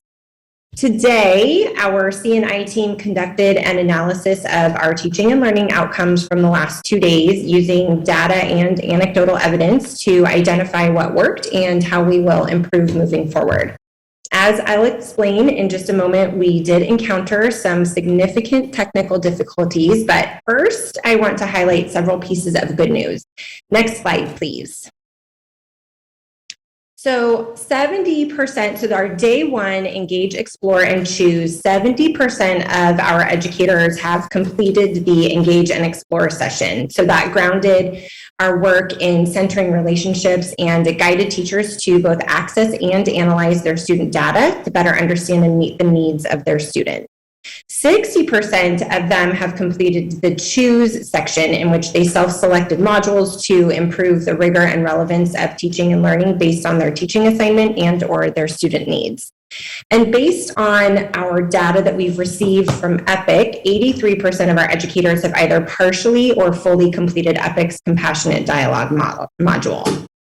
We received a lot of different kind of feedback from our teachers. We heard that the day one explore and engage session was filled with purposeful learning and that the guidance for accessing and analyzing student data was both timely and relevant. They appreciated the self-paced and independent structure of both days and the opportunity to choose from a range of relevant content as they were starting the school year. We heard from teachers that they were accessing some of their data points for the first time, and we heard from site leaders and training specialists today that we're hearing from teachers asking for more data and more support. So great steps in the right direction. Along with this positive feedback, we also received a number of suggestions about how to improve our professional learning in general, and specifically the need to do better to meet the needs of our deaf and hard of hearing educators, as well as our child development educators. So there's work there in terms of growing our practices around UDL to ensure that we as model educators are doing that for the adults in our system. And as you know, we encountered some serious technical difficulties, particularly with regards to communication and the accuracy of our email distribution lists, as well as platform access and knowledge. As soon as we discovered these, we began working to remedy them, but we did leave some of our educators feeling frustrated on their final days of preparation for the school year, which was the opposite of what we intended to do for them. So to that end, we extended the deadline for completing the sessions to October 1st for all educators, which we then communicated system-wide yesterday. Lastly, I want to thank our C&I team and our tech team for their efforts to bring these learning opportunities to our teachers. And thank you to our site leaders and teachers for your patience and perseverance over the last couple of days. Now that our kids and teachers are back in school, we are excited to begin building our instructional vision and our long-term professional learning plan so that we are aligned with MTSS and better supporting our adults and improving outcomes for our students. I think that is the end of our presentation. Shall I hand it back over to Chief Academic Officer Bieda? Well, I'd be honored. Thank you so much. And thank you to our CNI team. Amazing, amazing work. And we'll turn that now off and back to the board for any questions or public comment. Thank you, staff. We have 17 live public comments tonight. We want to hear from each and every one of our community members. I'm going to ask that each of you please keep your comments to 2 minutes. We will give you the full 2 minutes, but please, please, please, please keep them to 2 minutes. And if you find that a speaker before you just said the same thing, if you could please not repeat what the commenter before you had said. We want to make sure we hear from each of you. All right, Ms. Moretti, first speaker. Yes, our first speaker is Anthony Mystery. Good evening. My name is Anthony Mystery. I'm a parent of 2 children at SCUSD. I have 2 grievances tonight. First, the district's development of an independent study program is unacceptably late. Just an overview of the independent study program was shared with students and family a mere 36 hours before the start of the school year. And from the limited information presented, it's obvious that the actual details are still being figured out. Our children deserve a meaningful and safe education starting on day 1 of the school year. Other districts have been able to figure this out. Why hasn't SCUSD? Second, COVID is an evolving disease. CDC guidelines recommend that the district monitor local conditions to help guide decisions regarding mitigation strategies. It's likely that over the next year, the district will have to pivot multiple times to best serve students as conditions change. During this process, it's imperative that the district realize that the risk of COVID is not uniformly low for all individuals, particularly for racial and ethnic minorities and those with medical conditions. Thus far, the district has not demonstrated an understanding of these concepts. You may consider this comment as my statement of no confidence in Mr. Aguilar's ability to properly manage the district's day-to-day affairs. In addition, I am upset that the school board has stood by while this comedy of errors has unfolded. I'm calling on the school board tonight to urgently reevaluate its vision and priorities, particularly with regard to ensuring that adequate educational services are available to all students. Thank you. Thank you. Next speaker.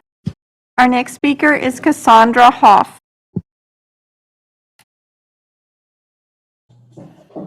Hello, can you hear me? Yes, we can. Thank you. My name is Cassandra Hoff. I am the mother of 2 children at Phoebehurst. Given the overwhelming interest in independent study, I would like the school board to establish a robust virtual learning option. Elk Grove and Davis have provided a virtual learning academy. Why can't the same be done here? LA Unified recently announced they would be live streaming classes. Why can't the same be done here? I implore the school board to look at virtual learning not as a one-off situation only used during the pandemic. It should be seen as an investment. Virtual learning can be used in a number of situations, even beyond the pandemic, to minimize learning loss and serve students. It can be a tool for students with disabilities to keep up with their class. It can be used during natural disasters and wildfires and during toxic air quality days. We already have the technology. Rather than abandoning it, let's improve it and fully integrate it into our classrooms. Virtual learning should be a tool in the toolkit to provide the best possible opportunities for our children. That concludes my comment. Thank you. Thank you, Ms. Hoff. Next speaker. Our next speaker is Sid Johori.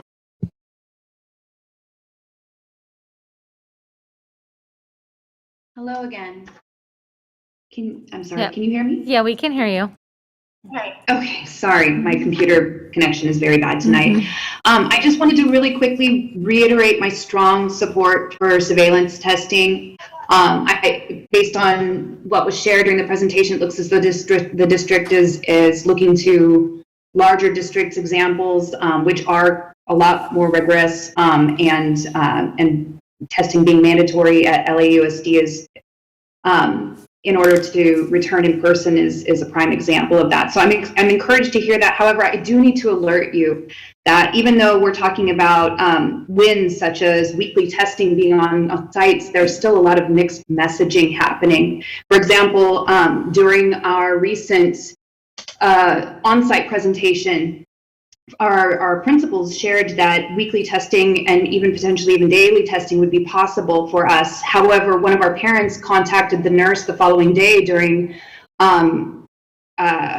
testing and was told that parents would have to alert teachers that they had signed up for this and ask that their students be sent to this testing rather than them being sent automatically, and that the testing would only be available every other week on Wednesday and Thursday.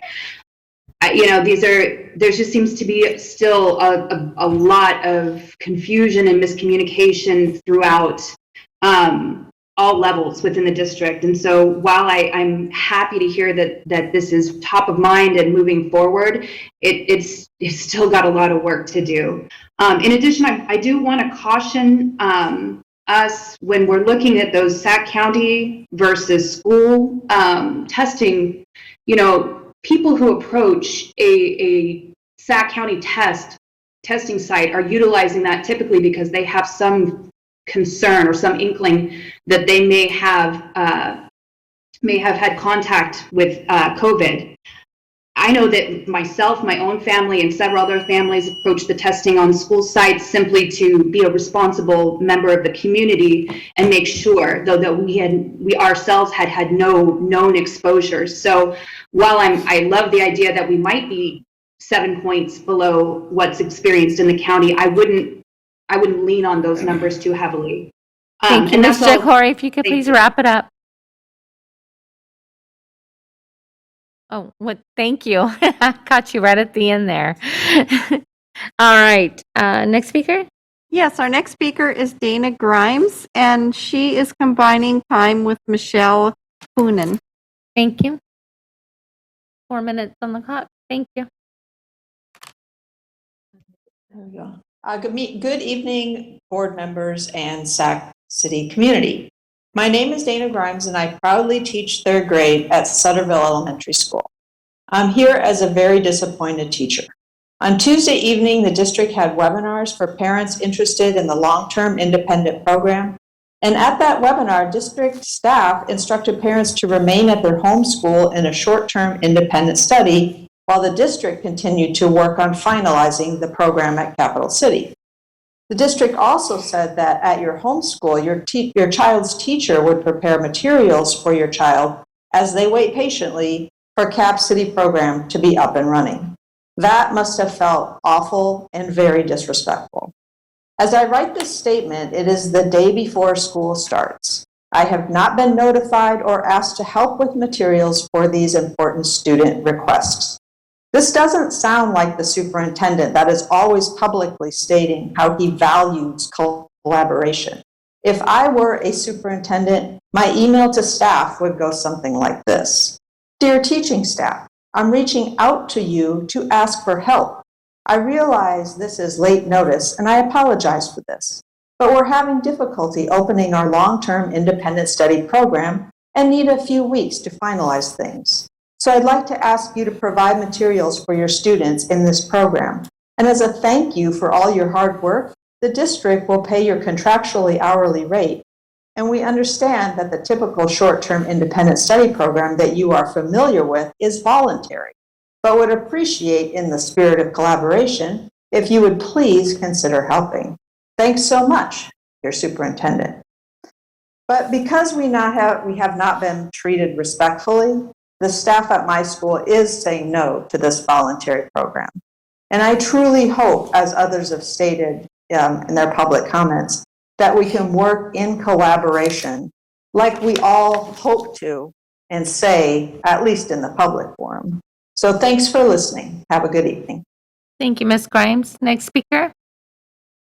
Our next speaker is David Fisher, and he is combining time with Nikki Malevsky, Cindy Stewart, and Robert Lynch. Good evening. So I've been a teacher in this district since 1996.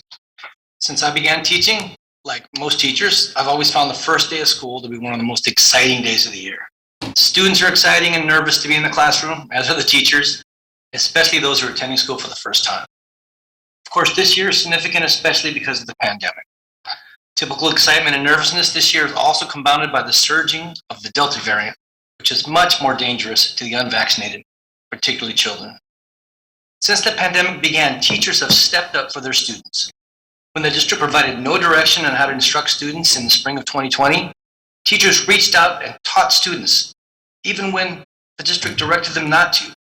When students and parents struggled to connect virtually, teachers stepped in to help, even when the district threatened to take legal action against any teachers trying to help.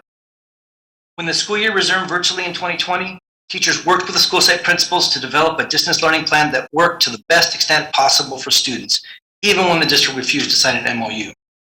When the district wasted $6 million in unproven and potentially dangerous air filters in preparation for the return to in-person instruction, teachers fought for and won industry standard portable air filters and CO2 monitors over the objections of the district. And when in-person classes resumed, once again, our teachers taught both in-person and virtually concurrently because that's what our students needed at that time. Back in the spring, we urged the district to please create a virtual learning academy like surrounding districts. The district refused. And for months, our bargaining team, which has consisted of over 80 educators throughout the district, has been meeting with the district, urging them to work with us so that students could return as safely as possible. And for those who could not return, there was a viable virtual option. Since the pandemic, teachers have shown up for their students. It's time that you, the school board, do the same. Teachers continue to meet throughout their summer break for hours and hours, often late in the evening, only to face a district team that was completely unprepared, unable to answer simple questions, and without the authority to make decisions. Although the superintendent refused to attend a single meeting, the district's bargaining team repeatedly assured us, including on Monday of this week, that the district was, quote, totally prepared for classes to start on September 2nd. That turned out not to be true. After a 5-year fight, the district finally agreed to provide implicit bias, anti-racist training to all certificated staff, with board policy 5144 that Superintendent Aguilar ignored for the entirety of his tenure. The training was supposed to occur yesterday. Only hundreds of staff couldn't complete the training because of the district's technical difficulties. These technical difficulties including having to wait for the district to notify staff and provide login instruction. Inexplicably, the night before the professional development was scheduled to begin, and then the logins didn't work for large numbers of teachers. After today, it's not just the teachers who understand how irresponsibly unprepared the district actually is. The parents who have the legal right to have the district provide an alternative to in-person instruction as required by state law, AB 130, are fully aware that Superintendent Aguilar and Chief Academic Officer Beta have not been honest with them. And as I mentioned earlier, way back in the spring, we urged the district to create a virtual learning academy to provide an alternative to students unable to return to in-person instruction. For whatever reason, the district refused. Then, on July 9th, AB 130 was signed into law requiring California school districts to offer all students an independent study option for those unable to return to in-person instruction. On July 22nd, after our repeated request to discuss options for students who were unable to return to the in-person instruction, the district brought Assistant Superintendent Matt Turkey to bargaining. Mr. Turkey reportedly was responsible for developing the independent study program, and he stated that he was working directly with the superintendent on the program. Mr. Turkey brought no proposal, had no plan, and had no answers. The next time we met, Mr. Turkey was no longer employed by the district. After we made 3 separate proposals on virtual learning options, the first going back to June 8th, finally, on August 19th, 2021, 2 weeks before classes were scheduled to begin, and 10 days after classes had already begun at 2 schools, the district made its first incomplete proposal on independent study. When we met with the district again on Monday, at the conclusion of the bargaining, we stated that we were available to meet with the district this week before classes started on Thursday to address concerns around health and safety and independent study. Since then, the district has not responded to our offer to try to mitigate Sac City's failure to have Cap City ready to go for independent study. We raised serious concerns about the district's need to fill certificated vacancies and to hire additional staff to provide independent study instruction. The Elk Grove Unified School District, for example, responded to the teacher shortage by agreeing to a 4% across-the-board increase with an additional 2% bonus. They are increasing the pay of substitutes to $350 a day. In contrast, in Sac City, the district is responding to the teacher shortage by demanding a cut of an average of $750 per month in teachers' take-home pay, a cut that this school board is on the record as supporting. More than 2,000 students have expressed interest in independent study. Hundreds more are surely to come. It's clear the district has overpromised and is unable to deliver. Despite repeated promises, the district had not been able to begin independent study for those students. Now, apparently, the district intends to have those students receive a short-term independent study through their homeschool for the first 2 weeks of classes, while it tries to get the independent study through Cap City up and running. This, quote, plan is being conceived at the CERN Center, again with no input from teachers. We reiterated our offer to collaborate with the district to work through how best to provide instruction to our students during the period of crisis. We have urged you as a board to send representatives to negotiations that you can be sure that the district is being appropriately represented and so that you can see for yourself what's happening at the bargaining table. Mr. Aguilar and the district's bargaining team, led by an outside consultant and outside law firm, try to deflect the criticism of their inability to develop a plan by claiming there's a labor dispute. The real dispute is that there's no leadership coming from the district, and you as a school board are not accepting a responsibility to lead. Teachers continue to show up, continue to teach our students, and remain willing to work with the district to navigate through this crisis. Teachers are showing up. When will you? When will you let the teachers help? We are more than ready. Thank you. Next speaker. Our next speaker is Julie Del Agua. Good evening, Julie. Hello, good evening. I have something prepared, but before I start, I wanted to say something. I'm a little disappointed in as some of the speakers are speaking, board members maybe unconsciously shaking your head no left and right. Makes me wonder if you're really truly hearing what the public is saying, or some board members talking during while they're speaking, and via Zoom, it's very difficult then to hear the other people talking when you guys are talking. So I'm going to try and be as quick as possible. I have been working for weeks trying to get my room ready for my students for today, the first day of school. Normally I'm super excited, but today, not so much.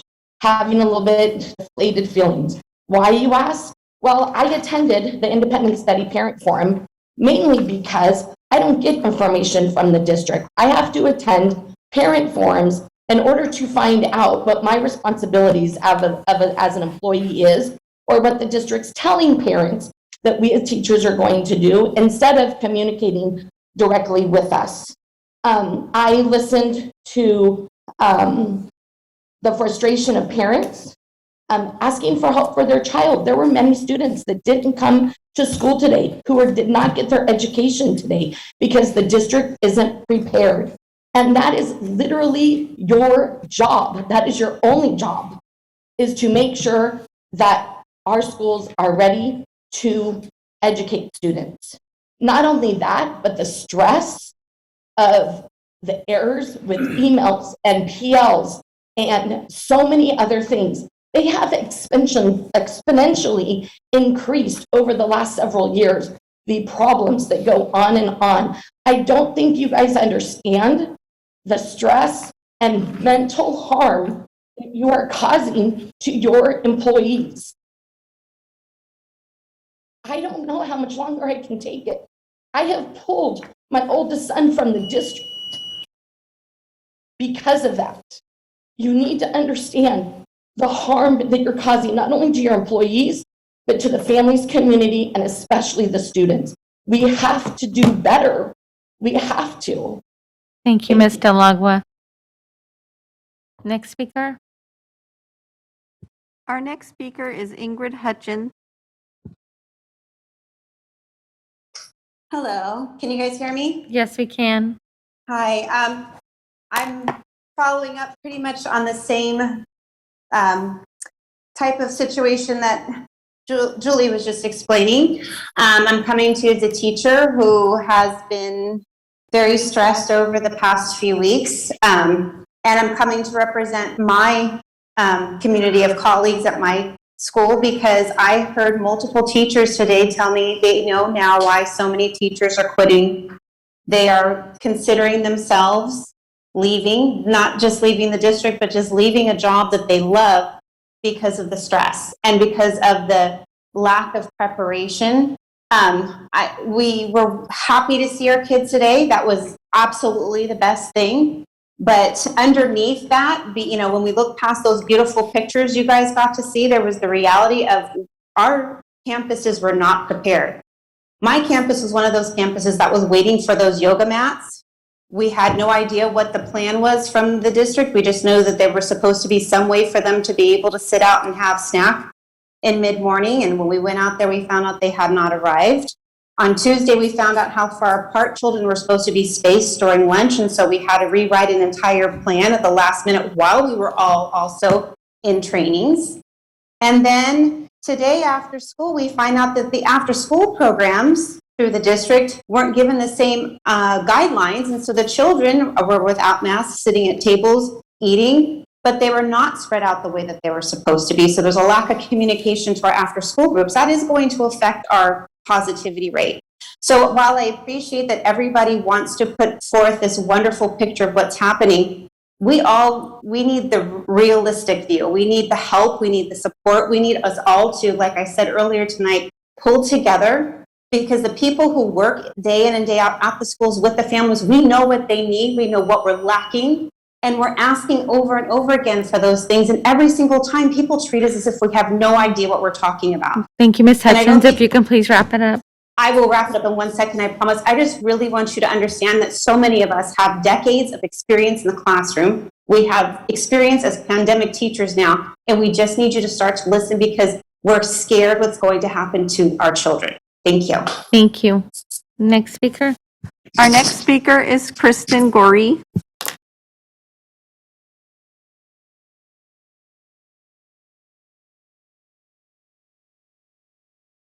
Ms. Gorey, can you hear us? Hi there. Yep. Yeah. Oh, Mr. Gorey.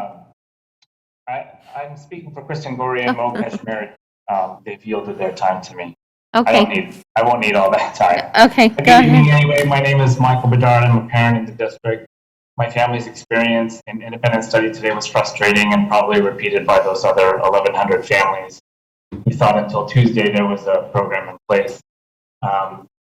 But even tonight and earlier the week meeting, the Tuesday meeting, we didn't really learn anything still about how the IS program will operate. In fact, we have more questions. For example, Tuesday, I was confused about the potential for a cap on IS enrollment and what that means, and that if, even though there's supposed to be some fluidity of moving between IS and in person, it's not clear what a cap would mean, or those details haven't been laid out either. So I guess we're just curious. We just need to know what the plan is. And I want to be clear, like everyone else, we want to be back in school in person. And given the high levels of COVID here, I hope that SCUSD puts in place the regular testing measures like you'll discuss tonight, and that are being employed in LA and Santa Barbara and elsewhere. So I just think that would go a long way to making our schools safer, especially elementary schools, which will get families like mine back in the classroom. Thanks. Thank you. Next speaker. Our next speaker is Sarah Williams Kingsley.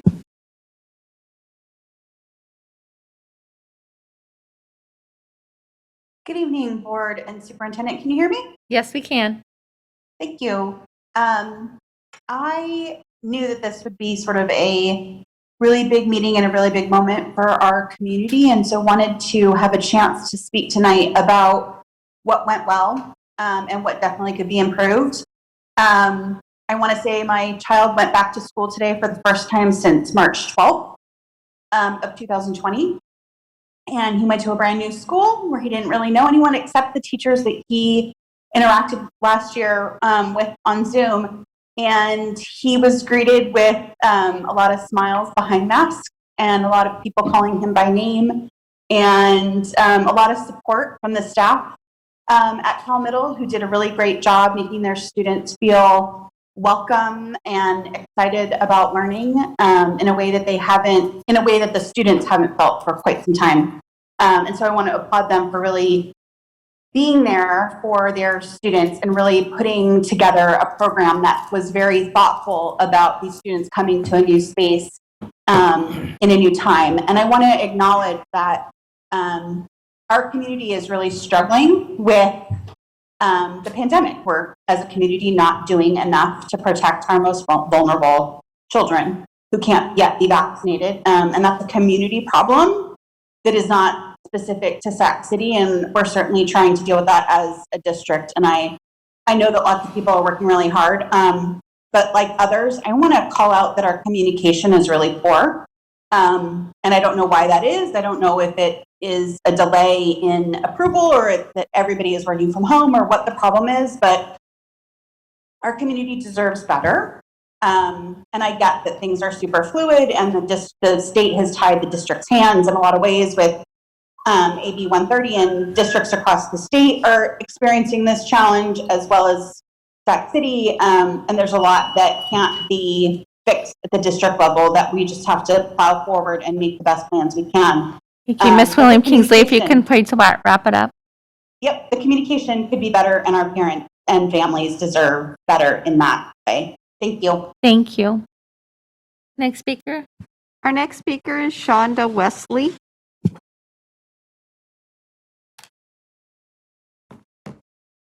Hi, can you hear me? Yes, we can.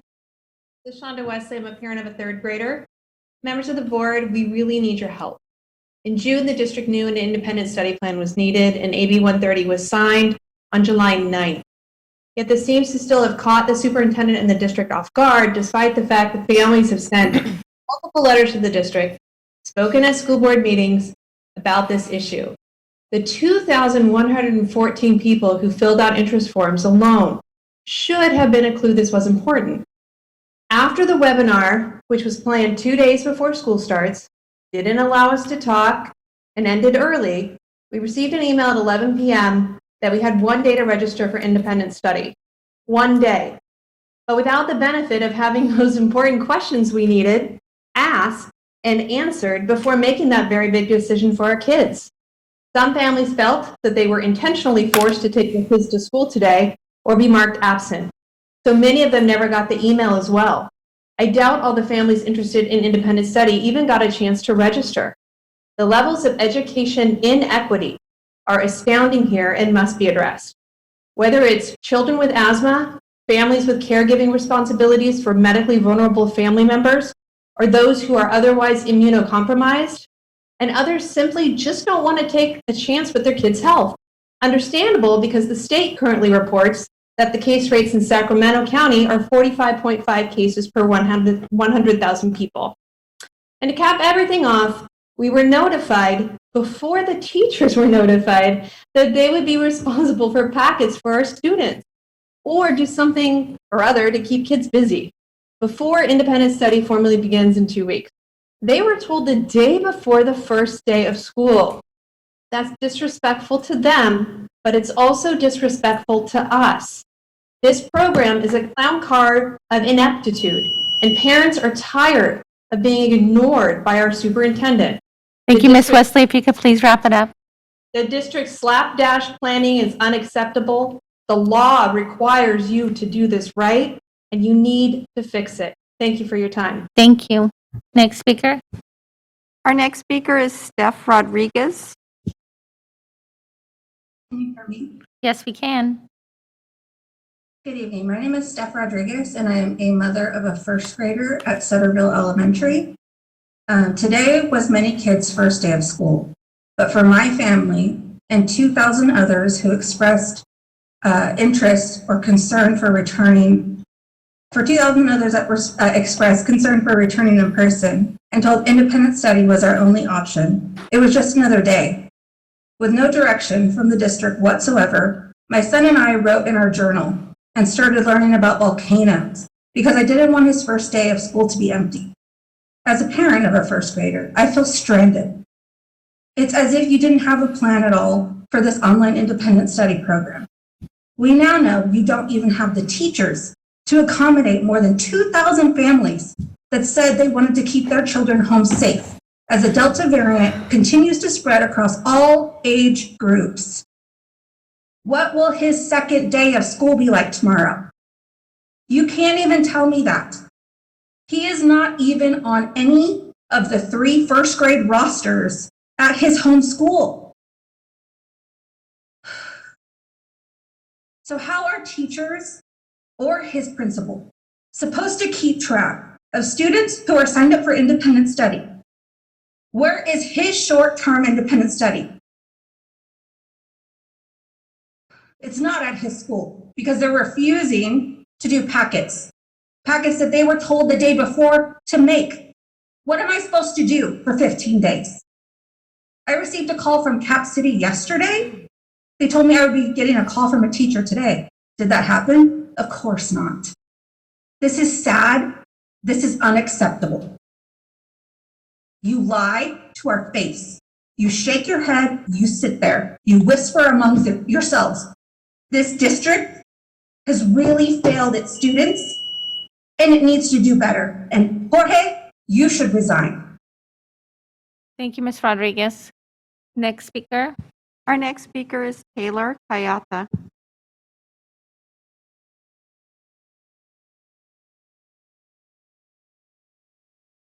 Good evening, Taylor Kayata here, parent of 2 young children in the district and a candidate for Area 6 trustee. Today was bittersweet for me. I'd like to echo CAO Beta's sentiments about seeing kids back at school. My daughter started TK today at Harkness, and I felt exactly that way. And we have pictures just like the ones you showed of her at school. I'm also glad to hear that she got a new permanent principal earlier this evening. I'd also like to shout out to Mr. D, the principal of Pony Express, who's been absolutely professional about this entire last year and a half. He's truly amazing. But on the negative side, I'm still very worried about COVID spikes. I'm worried about transmission, not just about health. I'm worried about schools getting shut down again and it being like March 2020 again, where we have no plan. I don't want to have a situation again where my kids, now both of them, will have no plan for their instruction and be basically sitting around watching YouTube all day until we hear from the district. I get that change is difficult. I get that COVID has been difficult. I get it. I won't belabor the issues that have gone into the independent study planning, which others have touched on tonight. As far as I'm concerned, that's moot. We have to fix it from where we are now, but the past is done. My concern is communication, like Sarah Williams Kingsley was mentioning. Us parents have received very little information about this. We haven't received anything. Going back to March 2020, we received very little information. We've received very little since then. Last year was good. That was a great plan. But now, once again, we're thrown back into a situation where we're not hearing anything until a day or two before things go into effect. We need more. The biggest concern with this is that parents don't have the option to make informed decisions. The approach that you've taken to independent study has essentially been wait and see, and then all of a sudden it was essentially encouraging parents to put their kids in class. I'm comfortable putting my kids in class, not without trepidation, but I'm comfortable. But a lot of parents aren't. But like you've heard tonight, some parents felt like they had to put their kids in class, like you were forcing it. I don't think that that's right. With respect to communication, I'd like to reiterate the request that many have made over the past couple of board meetings, which is to listen to the letter that 100 parents and community members, including me, have signed on to. Mr. Kayan, if you could please wrap it up. Thanks. Just to say, please listen to our letter and establish the forum to meet with us, community members and parents. Thank you. Thank you. Next speaker. Our next speaker is Terrence Gladney. Good evening again. Yoga mats and carpet squares. From the onset of this pandemic, best practices have stated that outdoor activities are preferred and one of the best mitigation practices. I have asked well over a dozen times for an exploration into cost and viability of establishing equitable outdoor spaces at each of our campuses. A competent superintendent would know that those exist at some campuses, such as OW Earlywine, Theodore Judah, and would know that if he was touting equity across our district, that the absence of those at other campuses does not speak towards equity.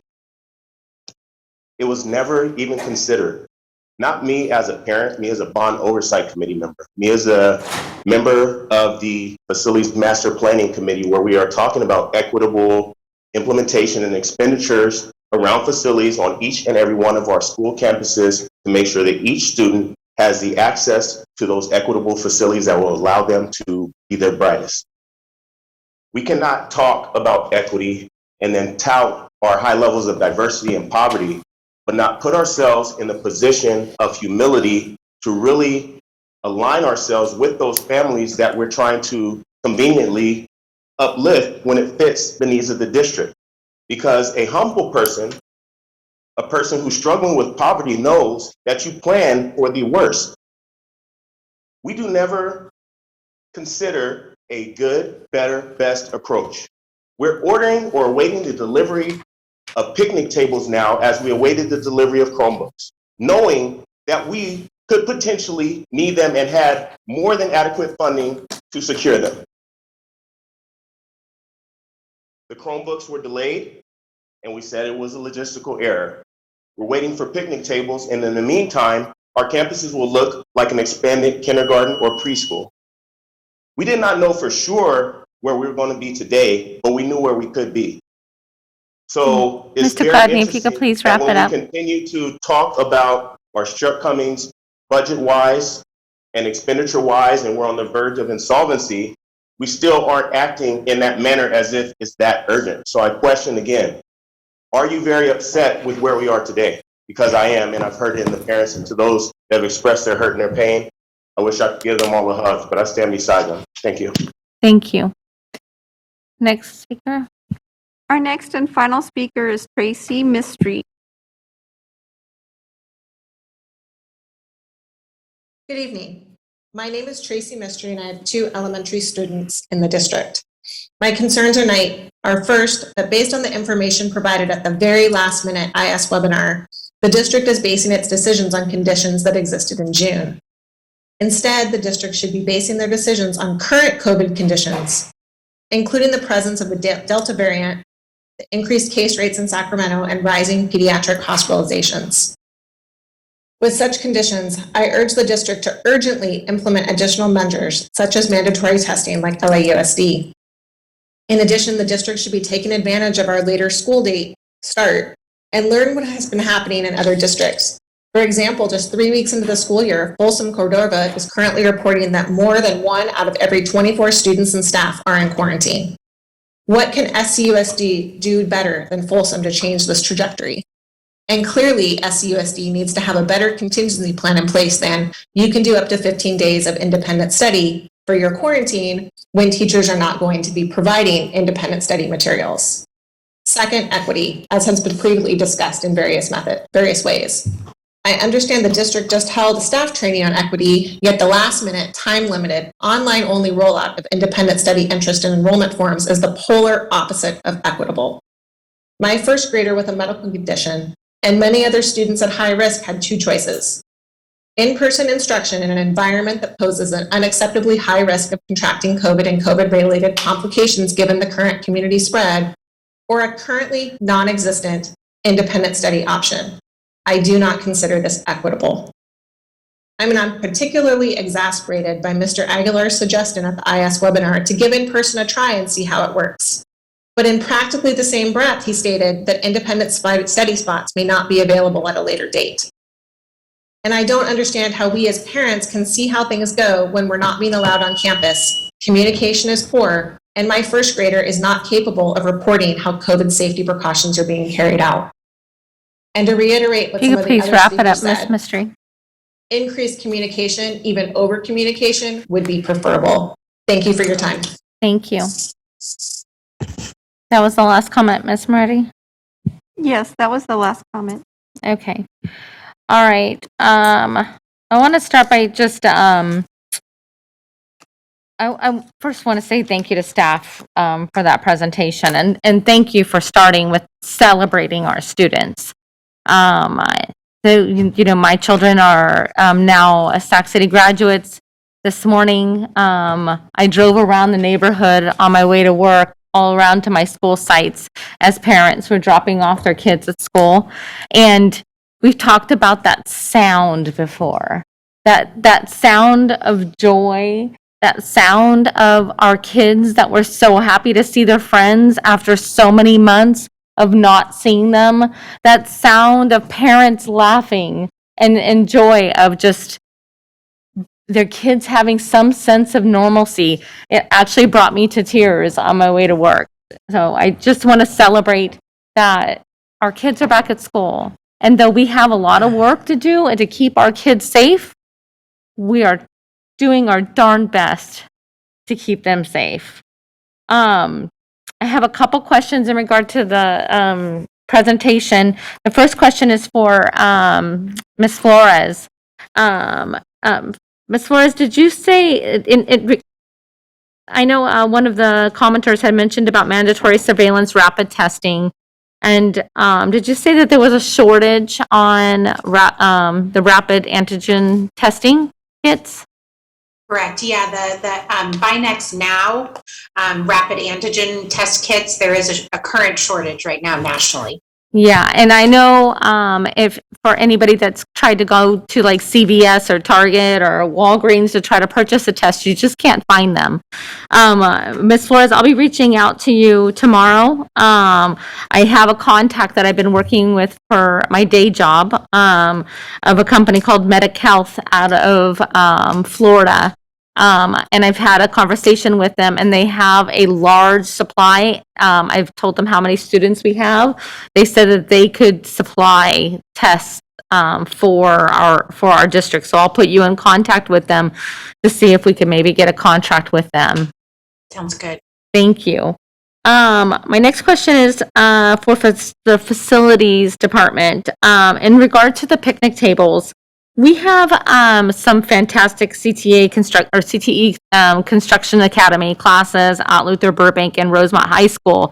And I'm just wondering if this is, 15 weeks seems really far out to be able to get picnic benches. And I'm wondering if this is something that we can partner with our high schools. Go purchase a ton of wood and just ask our students. This is why this is part of their class. This is part of their learning. And if that's something that you've actually considered.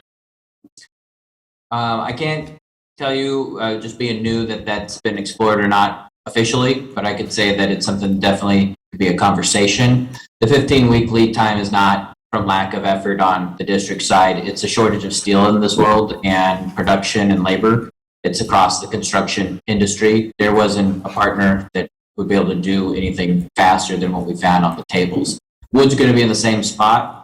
So we can use our classes to maybe produce a few, but we'd have to make sure they are spec'd for ADA and accessibility.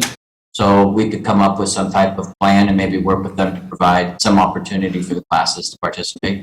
Yeah, and I'm sorry, in no means did I mean that this was in the district's fault for the delay in picnic tables.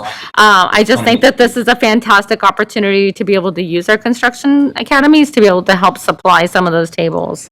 So if you can, please reach out to them. Thank you. And then lastly, I just want to say that I have the utmost respect for all of our teachers and staff that made today happen. I know that you guys are stressed, and I think we all are. And I hope you know how much we respect the work that you do. But I have to say that I am just outraged by the comments by SETA Board President David Fisher tonight in regard to the professional learning glitch. In this day of age, we should all know that technology sometimes fails, and we cannot prevent that from happening. And it's unfortunate, and I know how stressful that was. I totally understand.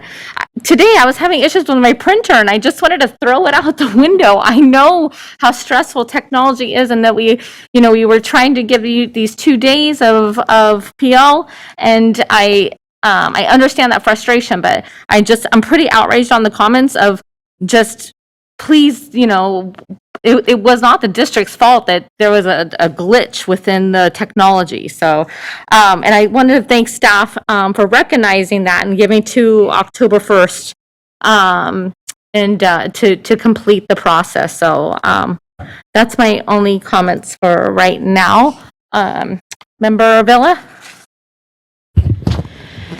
So I had a lot of things prepared that I was going to say, and again, feel like a lot of hearing what our community's saying, our teachers, our parents, for starting school today, for our children not being back in full time since March of 2020, hearing some of those things really knocked the wind out of my sail, because it makes me very emotional.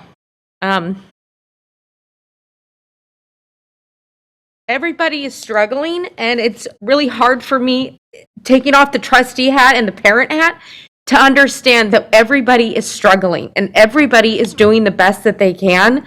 And what you're saying as well, I mean, I know everybody's frustrated, and we appreciate our staff. We appreciate our teachers. I mean, we are working so hard to do the best, and nothing is going to be 100% because we've never been in this situation before, but we're trying our best, and I really hope that our community knows that. I say this to my child all the time, but give people grace, because we don't know everything about every side of the story. So I'm asking you to give our staff, our teachers, our families, this board, our superintendent some grace right now. Our kids are back in school, and I'm very thankful for that, and I want to keep them there safely. So the only question that I really had is just for Diana Flores. When you were talking to LAUS, I can't even talk right now. I'm sorry. I'm very. Yes, thank you. I can't talk today. Did other districts require vaccinations for their staff, or how does that work? Because I've been asked a few times about, is that a possibility that we could make sure that our staffs are safe, our children are safe, our families are safe with vaccinations? And obviously, I don't want to push that on anyone, but is that something that other districts are looking into? I'm not totally aware, and I don't know if superintendent might know this, better. I know some of the college systems are doing that. And my focus time with LA Unified was really about their mandatory testing. So superintendent, do you know? Yeah, I don't have direct access to that either, but we will look into it, Member Villa. Okay. Again, thanks everybody, staff, families, teachers. A lot of grace. Thank you, Member Villa. Member Phillips? I think that's on now. Okay, so, and I hear what Member Villa is saying, and I know that grace is something that we need to give, but we also need to look into humility. And I'm wondering possibly if from the district end, we're able to admit that perhaps we did not handle this properly, that we did not do what we could have done when we had the opportunity to make this work better today. I don't get a lot of comments specifically on what's going on or what happened today, other than it seemed like something went wrong on a couple of different avenues, and the responsible party, of course, would be the district. Is there any way that we can be open to accepting the fact that we could truly be at fault for some of the things that happened today? I have another question after that, though, but I just... Which part are you talking about? Sorry. What part in particular? Yeah. You name it, from the learning for the instructors, for the fact that, we had... I mean, I watched kids walk into a school this morning, and it was fantastic to see them, but I felt like we weren't ready.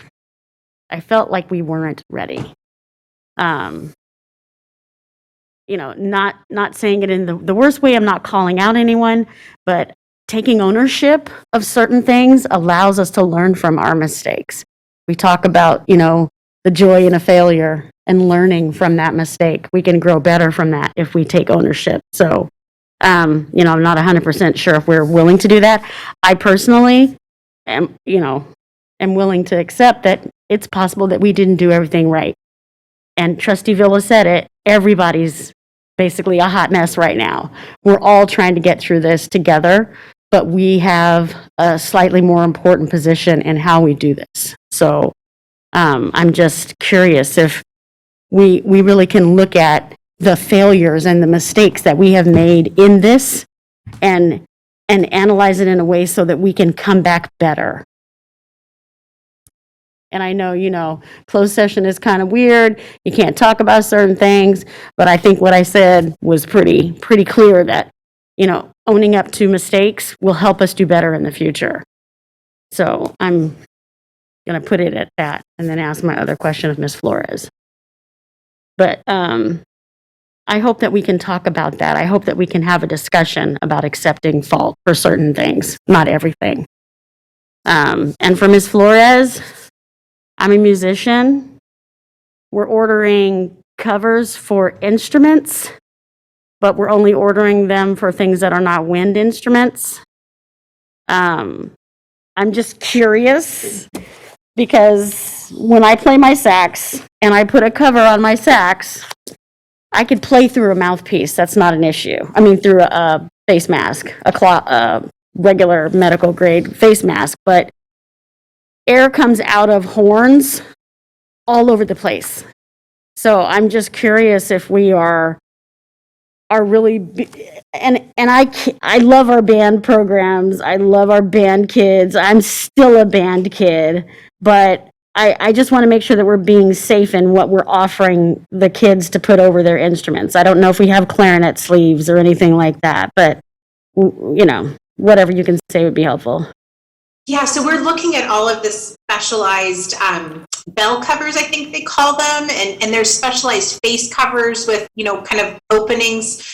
So I know we're looking at ordering those. CJ is our VAPA coordinator, has been working with risk management to get those. Right now, though, they are playing outside, even with those, if they have them.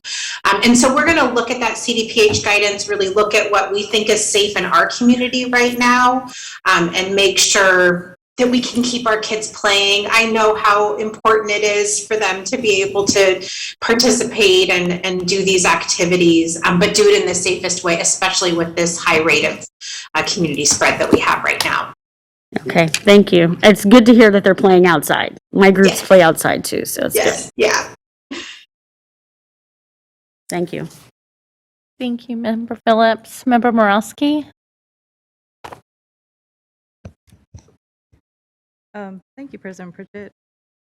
I guess a couple of just observations, and then I had a question for Victoria Flores as well about whether we have a recommendation about mandating vaccines for our staff and students. I really appreciate all of the work that went into making today successful and special, and it was successful, for the vast majority of our students and staff. And I know, there are things that we need to address. I think, it's fine to, learn from mistakes, take responsibility. I think it's up to us to be as clear as we can about, precisely what we're talking about, what those things are, so we can diagnose and do better if we need to. But I also, I want to, just encourage us all to take a big step back and realize that, all of the districts around the state are struggling with many of the same things. And I am incredibly proud of our staff and this district and how we have approached a lot of these things, because this has been extremely challenging in every single aspect. And I have a lot of trust in the staff that they are using, the best evidence, looking for the best practices, talking to the experts, trying to do the right thing in almost like, across the board. I really, every time I look at, what the best practice is, what the evidence suggests versus what we're doing, that's what we're trying to do. That's what we've been trying to do this entire time. And I don't know if folks understand. Certainly didn't understand before I was on this board of the constraints on the district's authority to actually effectuate things, to actually act. And we've been talking about the academic calendar for 5 years. The district, longer. Okay.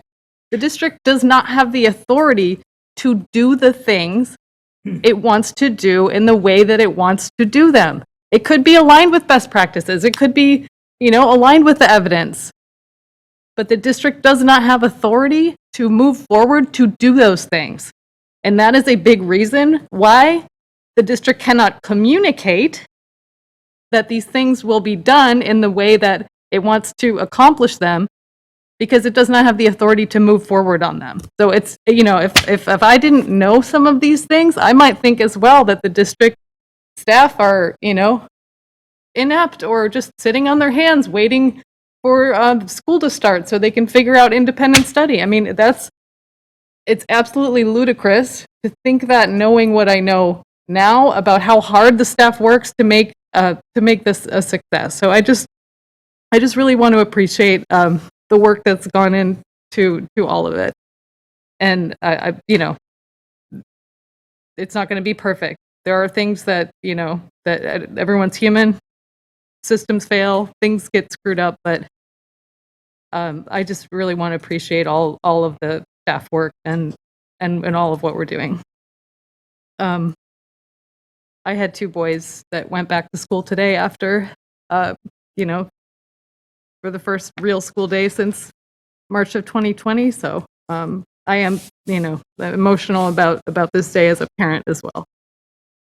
I guess I'll go back to then the one question I had about, you know, just in the sense of trying to keep our district and our students as safe as possible, trying to maximize our opportunities for, you know, staying in person as much as possible without quarantining.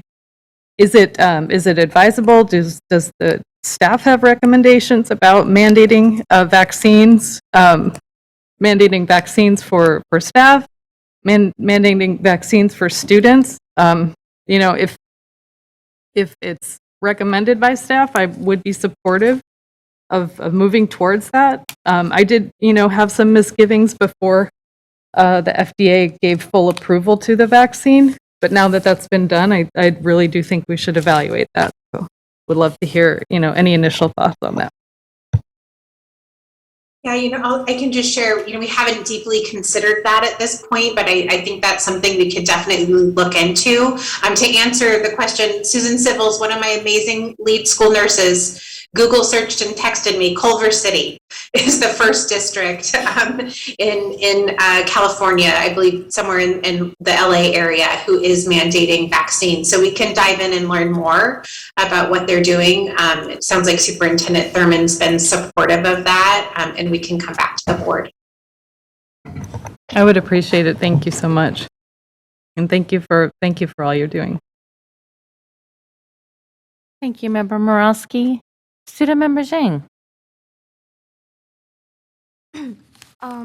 I would like to ask some questions about some things that I don't see on the presentation, and I want clarification specifically on the actions taken after there has been a confirmed case on a certain campus.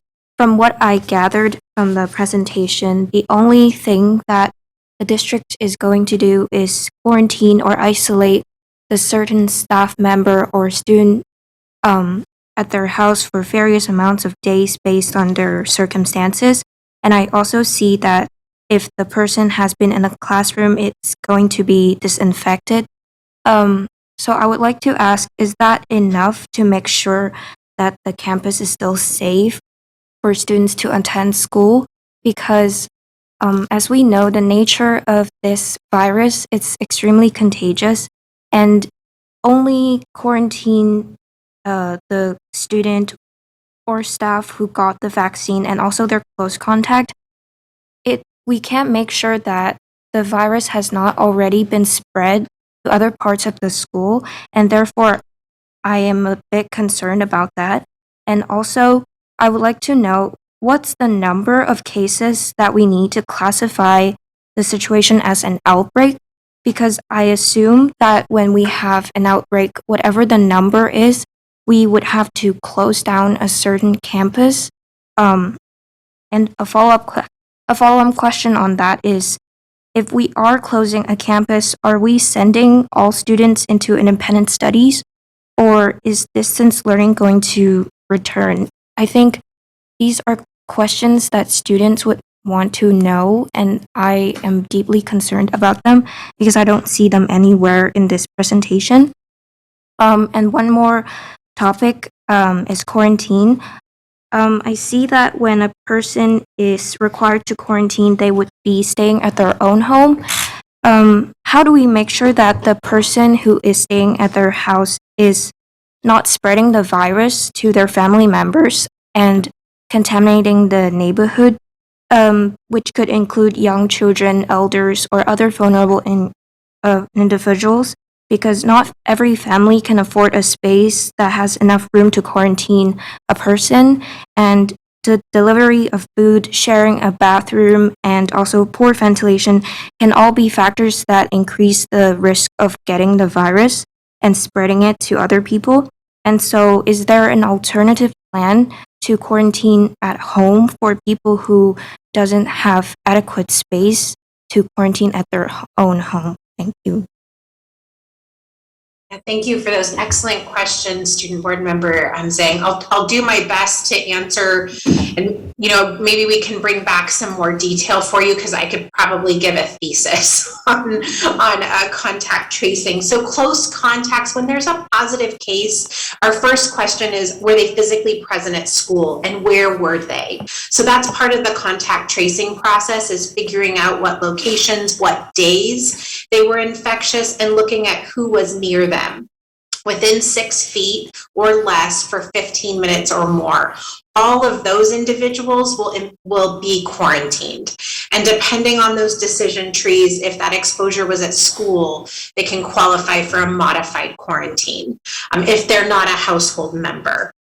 So that's the contact tracing process. And then everyone in that classroom will also then be notified that, hey, there was a positive case in your classroom or your student's classroom. This is one of the reasons we're really wanting to push testing, and our board and our community are asking us to mandate testing for exactly your concern, that how do we know it didn't spread somewhere else? Because you're on a high school campus, our social connections can be very complex, right? So just because you were in, a chem class doesn't mean you're not also friends with, other groups around. So if we were to do that weekly surveillance testing, we would also be catching those cases. Anyone who's symptomatic, of course, we want to keep home, right? That's number one, so they shouldn't even be coming up, and then we offer that testing. So that's kind of part of some of those layers. An outbreak that you're asking about, CDPH and Sac County Public Health are pretty silent on this. They're not really saying, so that's why when we have a number of cases like we talked about tonight at NJB, we reach out to the county and we consult. What is this looking like? Do these cases look related or not? What's the spread in the area? And we will follow their guidance. And so tonight they issued us very specific guidance that we'll be following. Distance learning, I think I will let academic department answer that. And you also asked a really great question about different kinds of households and living situations. Right now, because the spread is so great in our area, anyone who has a member of their household who's positive, all the other household members have to quarantine right now. It used to not be like that. If you were vaccinated, you didn't have to quarantine. Now they're saying anyone in that household, regardless of vaccine, has to quarantine. We also assess the ability to isolate, exactly what you were talking about. Are there shared bathrooms? How many people are living there? There are some resources through the county and some of the COVID hubs where they can drop food off to families. They can provide alternative housing. And so we reach out and we link with those resources when we've needed to. We've had, people that we text daily because they live alone and we want to check in with them because we know they're home and isolated. And so those are just kind of the different situations that we've found ourselves in. I hope I got all your questions. I'm not sure. Can someone answer the distance learning question? Hi, Member Zhang, I can try. As far as if a student goes into quarantine, as it stands right now, we are not able to provide distance learning. So the student would be in short-term independent study, and there just are limitations to our ability to really support students with that short-term independent study availability. So it's usually typically some sort of a packet. We can also, because we have all of the technology that we've used over the past few years, we can also offer to students through Google Classroom lessons and work to continue to keep them creative, thinking, and working as they await their healthy screening and returning back to school. But as it stands right now, we're not able to offer the kind of distance learning that we've had over the last 18 months. I hope that answers your question, and I appreciate the concern for that. I think that you're predicting a true reality that we know what we'll be working to face. So if worst case scenario, a school is to be shut down, is there already a plan drafted for what's going to happen? Because I understand that if a singular student is being quarantined, they're not receiving the traditional distance learning. But if everyone is being sent home, is there going to be a large scale distance learning return?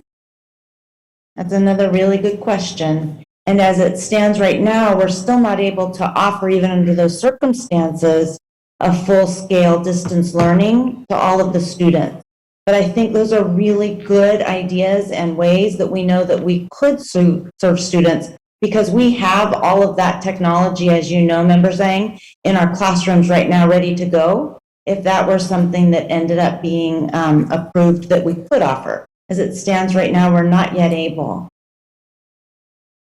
Thank you both for your answers, and I definitely would push for the mandating testing, because I was informed that in one of our high school campus, New Tech, majority of the sophomore and junior class is being quarantined because of refusal to COVID testing, which means they are suffering learning loss, which defeats the whole purpose of reopening campus.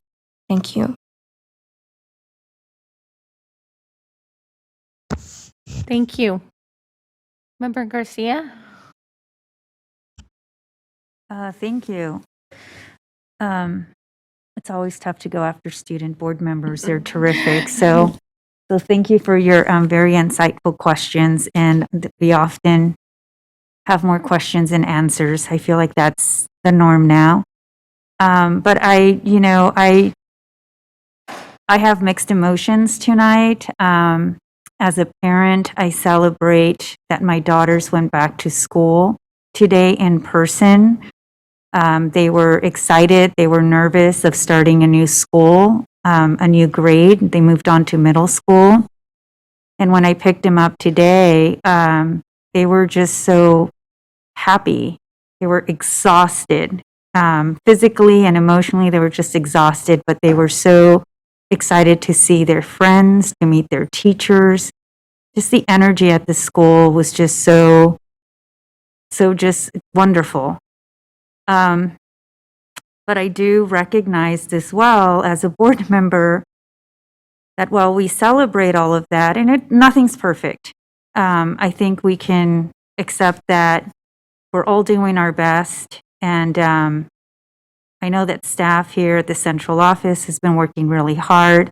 And I have no doubt that staff at school sites in the classrooms have been working very, very hard to prepare for today. So I want to recognize everyone's hard work. I do feel that we left our parents who expressed and are committed to independent study, exclusively long-term independent study. I feel like we left them behind. And that makes me sad. It makes me frustrated, makes me angry. And I know that everything happened so last minute that I just don't know how our parents were supposed to know what to do. The teachers know what to do. I mean, now we have teachers that at school sites that will not provide packets. So what happens to these kids in these 15 days? What do they get? They can't go onto the school site because they're opting to not go in person for various reasons. So what are we doing for them? I'd like to get an answer on what comes next for these parents who are just desperate to make contact with someone, to get assigned a teacher, and just to get information that they should have had. They should have had before. And I know why we are where we're at. The plan that's being implemented is not the plan that the district was hoping to offer. They had a much more robust and aspirational plan to offer the students an independent study, and that didn't happen.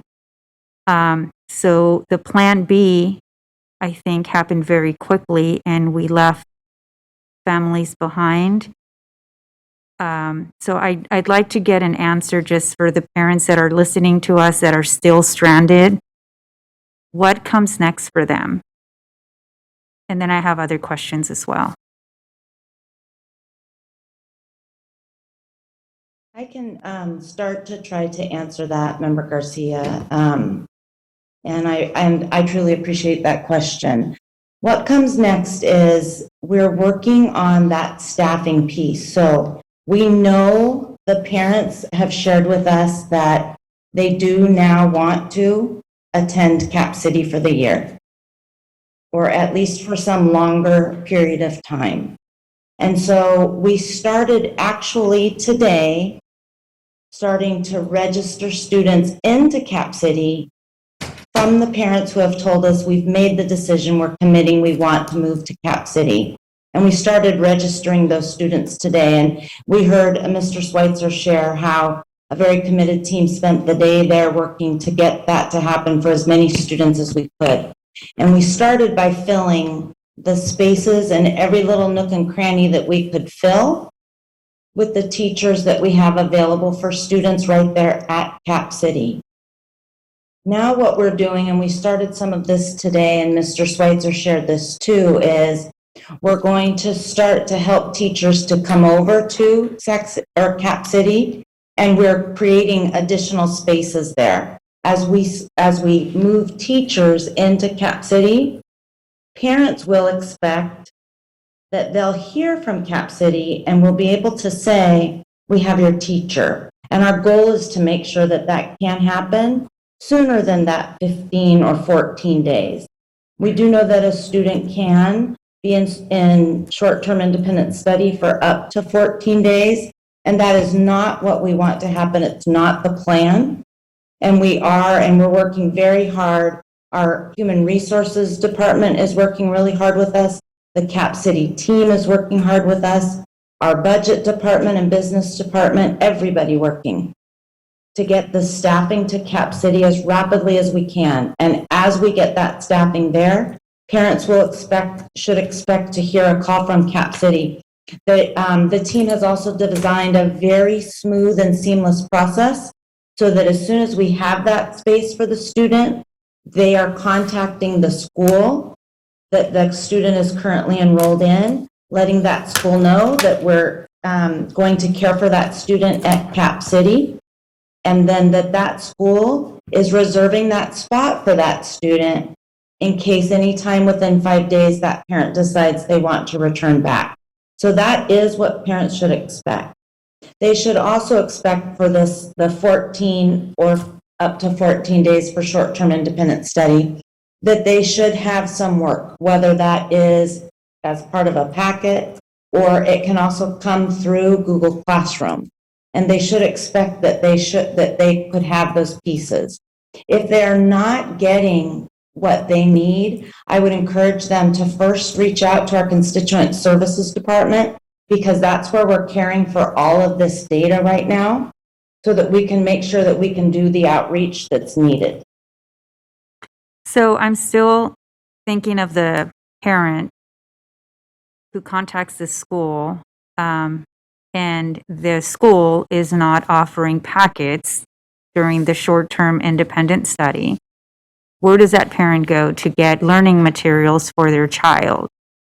And they come to the district office and get materials while they wait to be enrolled in Cap City, the long-term independent study program?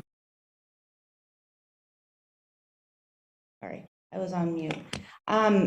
Member Garcia, I don't know if the district, and I'll turn to somebody else on the team to see if they can answer that from another perspective.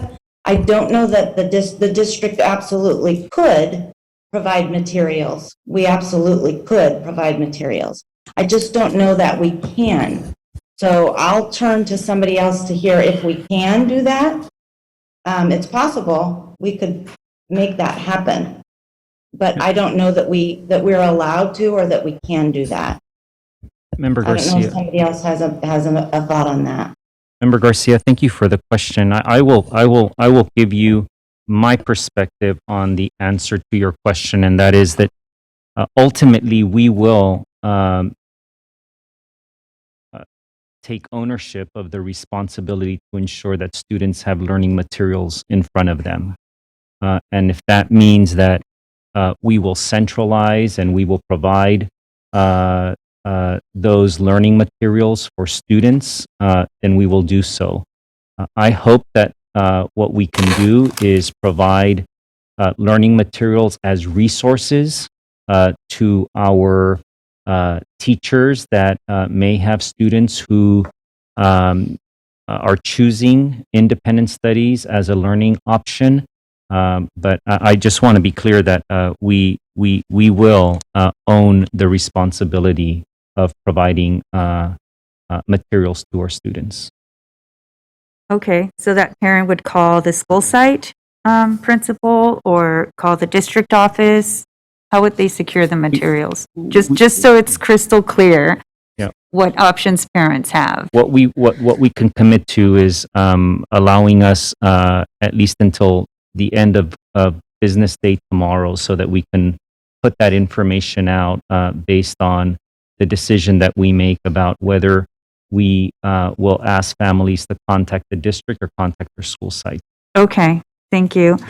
And I think that's I still have two questions on some of the information and the materials, but just to wrap this up, comes back to something that I feel like I keep asking for. I think my colleagues keep asking for.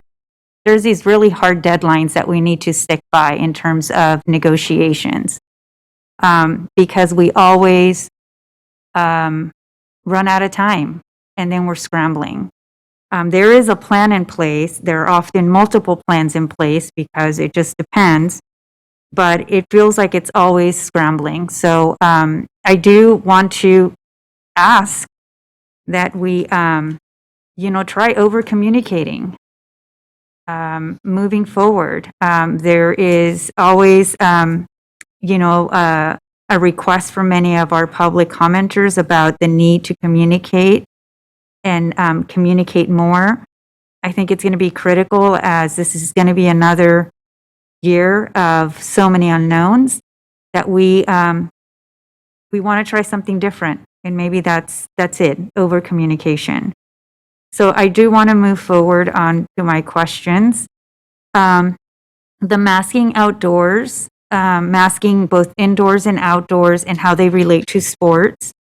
I do see that there was one, I think, sports indoors requiring masking, but I want to clarify whether or not masking is required for outdoor sports or activities that are not close in proximity or contact sports. I'm thinking of running, for example.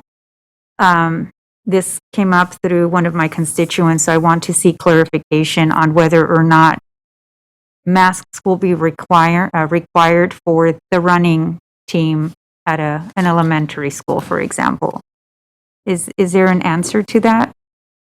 Yeah, I can speak to it in generalities. It's, we are asking everyone to mask outdoors even during physical, activities.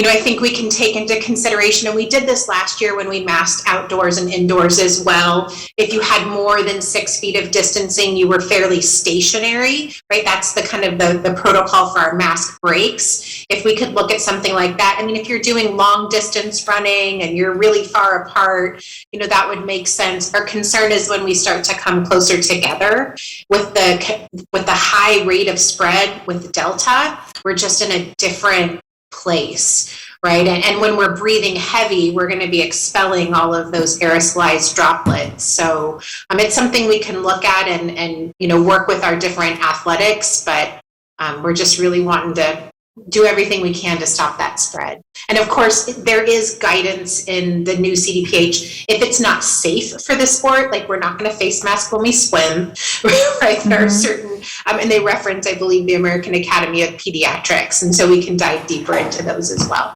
Yeah, so the particular question was about cross-country running type of sport. So if I can get an answer on that, that would be great. I'm glad to hear about the update on mandatory testing. I think that's really important. I keep getting questions about that. I think that would bring a lot of peace of mind to many of our families in their decision to return back to in-person instruction for their kids. So I support that. I'm glad to hear that vaccination clinics will be ongoing. I think those are really important. They've been very successful. I have to give kudos to the district and their early and strong partnership with some of our community partners in delivering community clinics or vaccination clinics at our school sites. This is not something that many school districts did across the state. So I just want to make sure that we celebrate where we can. And I also want to bring up something else that has been more recent and probably will know more in the coming days, as today was just the first day back at school, is that many of our students who are not returning, how we are going to track them down like we did, almost like our Jennifer Kretschmann's team did so successfully when we came back in distance learning. But in particular, our students who are also stuck in Afghanistan. So trying to figure out, who's missing and their location, and figure out how we can work through some of our, local electeds, congressional electeds to try and help any way that we can to bring back our students to school. So just want to make sure that I just publicly stated that because it's something that I have heard a lot more in the last 24 hours than I anticipated knowing. So, and I know we have a growing refugee student population in Sac City, and in particular, students from that region of the world. So thank you for all the work, and those are all my comments. Thank you, Member Garcia. Member Rhodes? Thank you. I have just a few questions. I think that my colleagues spoke articulately about majority of the things I had here. I would say maybe Chief Bieta can speak to this, but or even Victoria possibly. When we talk about our possibility of our schools closing down, if case rates reach a certain number, and us not having really anything for whole school sites, say like if a school site had to shut down, I don't feel that that's acceptable, an acceptable answer to say we don't have really a plan for them, or for them all to be on a short-term independent study. I think that we should take opportunity while we don't have the issue currently to improve and kind of integrate some of these learnings of last year, and start now thinking about plans of what that looks like. so we don't have our issue that we had today that so many people spoke about today. I think that if we're proactive, we can get ahead of some of these things. And just like you said, like LA Unified, I think one of the speakers talked about it, LA Unified live streaming classes or like just integrating our virtual learning atmosphere. I think we start looking at that or thinking about how in Sac City, what that looks like for Sac City. Not necessarily doing the same things as other places, but how do we best service our community members, families, teachers, staff in a way that works for Sac City? So that's not cookie cutter, that was something we can do. And I would like to say that publicly, like we need to start looking at ways to do that as we move forward and we see the spread of Delta, and especially in certain areas of our city, especially areas of our city in poverty, low socioeconomic conditions, and also and people of color. And so I think as we look at equity, we have to take that in consideration as well. But I will kind of back up a little bit and say that today all 5 of my little guys got to go to class. My youngest daughter, Rosa Maria, she actually hurt her leg, so she didn't get to go to class today, but she'll be there tomorrow. But I have 5 little ones that are going in the district from 8th grade all the way down to kinder, and it's amazing to see them come back. It's amazing to see families excited. It's amazing to see teachers and staff excited. And that was the majority of my experience today as I went to sites. Cap City, the work that Principal Amarin was doing on site was amazing. He was able to connect with parents in a real way to where they felt when they got there that they got the information they needed. On the flip side of that, before they got there, they didn't feel like they got any information they needed. I was able to talk to a group of parents that were sitting down filling out papers for getting into independent study. I'm just hearing from them and their overall concern. And it was, you gotta really take a second back and just listen and hear and take off the hat of, oh, I'm trying to hear for the district or I'm like the official, but as a parent, the anxiousness in their voices, how they felt in the moment was something that, as elected officials that are community facing, us as a board, we have to take those things in consideration. I know that our board takes those in consideration. Majority of us, or all of us, are parents, except for our student board member. And we take this in consideration of knowing that, yes, we do have to do better for our constituents, our community members, our staff, our teachers, and know that we are working towards that. But we're not taking away the idea of the hardship of communication and for our community as a whole. And I just want to be clear about that. There's no overstepping that, and we take responsibility for that.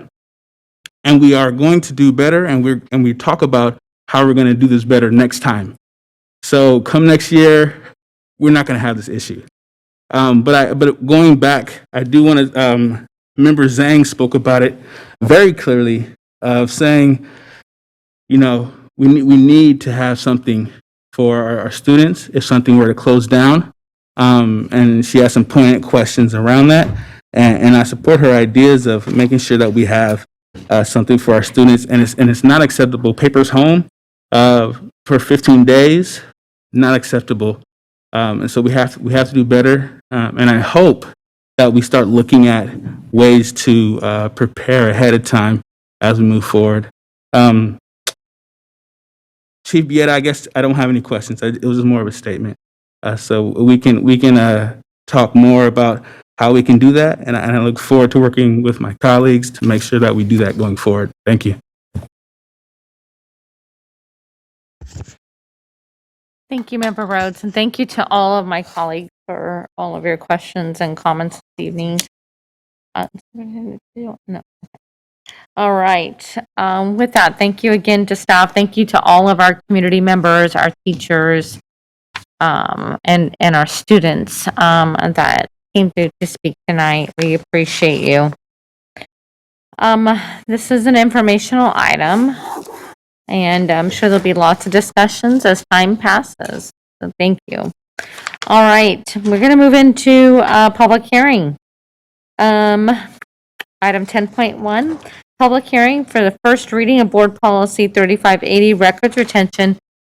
Mr. Lyons and Mr. Bozio, good evening. Good evening, board members and Superintendent Aguilar. I'm Bob Lyons, Chief Information Officer for the district. And as you mentioned, this is the first reading of Board Policy 3580 regarding document record retention. So next slide, please. So state and federal law require that the district develop a secure document management system that provides for storage, retrieval, archiving, and destruction of district documents. So this board policy has not been updated since 2001. So you can just well imagine there's been a lot of changes in the last 20 years. That's centered around electronically stored information. So in the district, that would include software applications like Microsoft Office Suite, Google Docs, email, and those kind of documents. Next slide, please.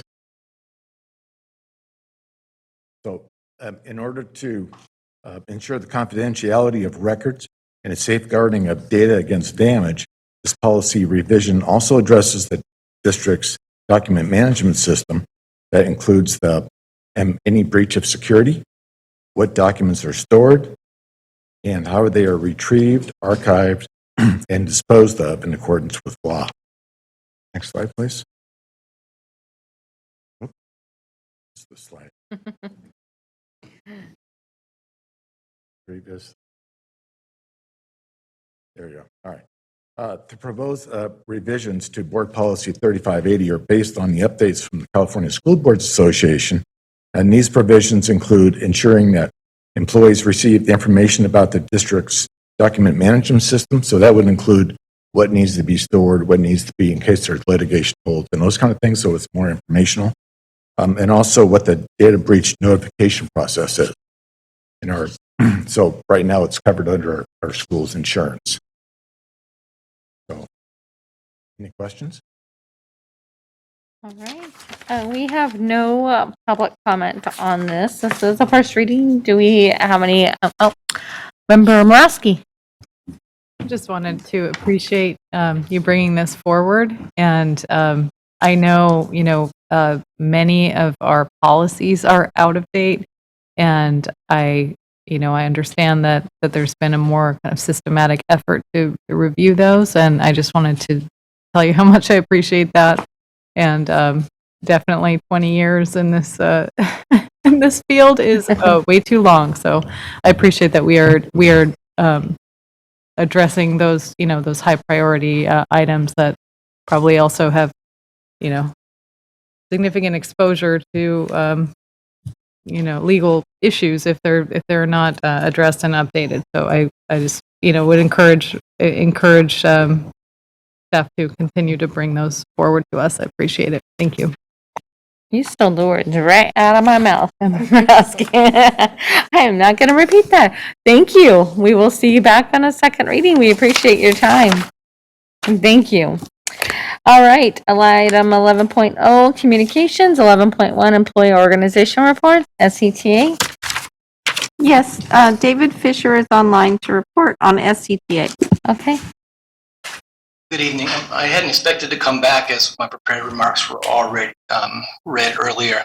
I have to say, with the exception of Board Member Phillips and Board Member Rhodes, it seems like you might have heard the parent comments, but I'm not sure you listened to them. I mean, particularly President Bridget's selective outrage on the glitches that happened. It's not just glitches. You heard people talking about communications. The district waited until the night before teachers had to go to work the next day. No heads up. It was in both our proposals for months. It was reached on the 24th or 25th. And we kept saying, please send something out so teachers know they even have to work in the morning. Some didn't see it into the morning. There's really no excuse for that. But that's not, if that were the only thing, it really wouldn't be a big deal. It's about the communication that you heard people talking about so earlier, and the lack of respect for just the professional courtesy to let people know they got to work, as soon as you have the information. as far as Board Member Morowski kind of insinuating that somehow we were delaying things, I'm talking about the calendar, I wasn't really sure what that's about, but I want to be clear that in the spring, we proposed a virtual academy. I'm going to repeat that. In the spring, we proposed a virtual academy in our Back to School Better. We waited until August 19th for the district to bring us their plan and their proposal. So from, I think, May through August, there was zero movement from the district on a virtual academy or anything that would be needed in this moment. That's why we're waiting for the last minute. We didn't block anything. We proposed it. So that needs to be said. As far as some of the other things I've heard tonight, by the way, we have the mandatory testing in our proposal, and so far the district is rejecting it. We even put in there subject to availability. So we understand there might be some problems, but at this point the district even rejecting that. And as far as the again, it goes to communication about the packets. Again, you told parents the night before that teachers were going to have them ready the next day. Then we got an email this morning. I'm just going to read it. This is from the superintendent. He sent it out to all of us. You guys, I guess, didn't know that. Quote, "We will send out packets for sites to share with students for the first 15 days. So this morning, teachers got that, thinking packets are coming. And it seems like you guys don't know about that, not planned, but that's what we were told this morning. So essentially, that's all I've got to say, other than we have some great ideas. You should have heard the ideas our high school teacher had about using 0 and 7th period for the independent learning. Very excited, all kinds of things that we had that you guys have just rejected. And again, with the exception of Board Member Phillips and Rhodes, I think your defensiveness just says a lot. Thank you. SEIU? PCS? There are no other employee organizations. Okay, but we have one public comment on employee organization report. The requester is no longer online. Okay. Item 11.2, District Advisory Committees, the CAC. Yes, Taylor Kayada is reporting. Good evening, Taylor. Hi, Rose McAuliffe will actually be giving our update, but I'd request that my 2 minutes of public comment be combined with her statement so she can read our combined statement. Thanks. Do you guys does somebody have a report? Yes, Rose McAuliffe will be reporting. Okay.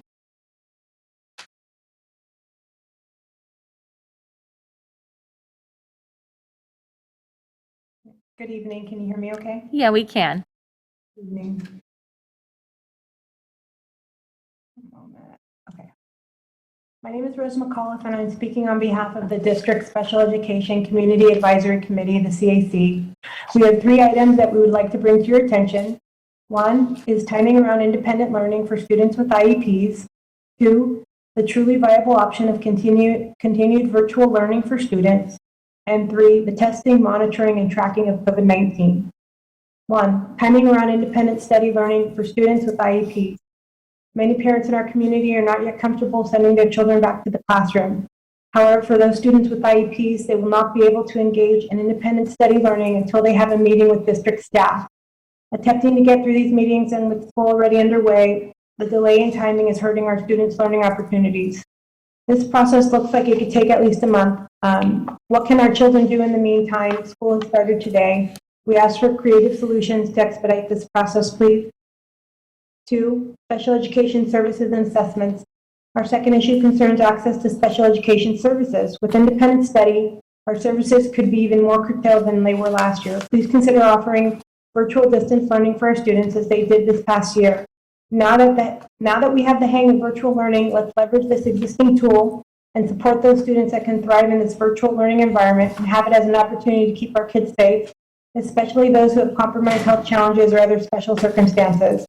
There's also understanding the union is requesting to work with virtual learning, which makes us very happy. That's a collaborative effort.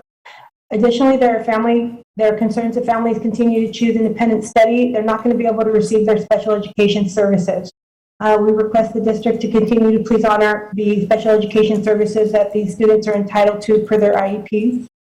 And the third issue is, can the district provide a designated timeline for contact tracing regarding COVID-19 cases? For purposes of safety and ongoing monitoring, this would serve as an important tool for the safety of our students, faculty, and staff. We're looking for consistency among all the school locations, please. Happy to email these 3 requests to the board. Thank you. Thank you. We have a report from the Local Control Accountability Plan Parent Advisory Committee. Yes, from Sarah Williams Kingsley. Good evening, board and superintendent. I am one of the new members of the LCAP PAC, and again, it's Sarah Williams Kingsley, and I joined the LCAP PAC this week. And we had a great meeting on Monday night.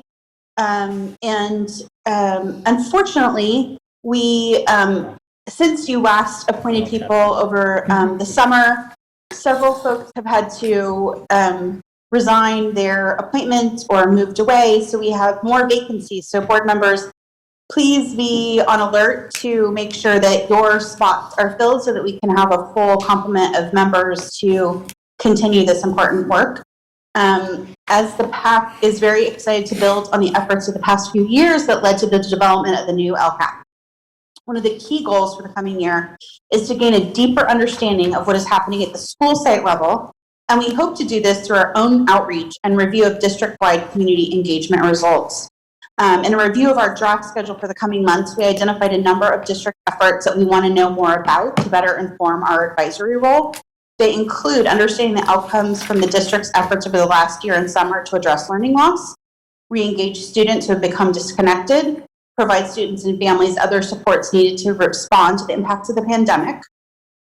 Just tonight, we heard about differences in lunch structures for students, and that's certainly something that the LCAP PAC would be interested to learn more about, and how the short-term money that we have available that needs to be spent in the next several years could be utilized for infrastructure improvements.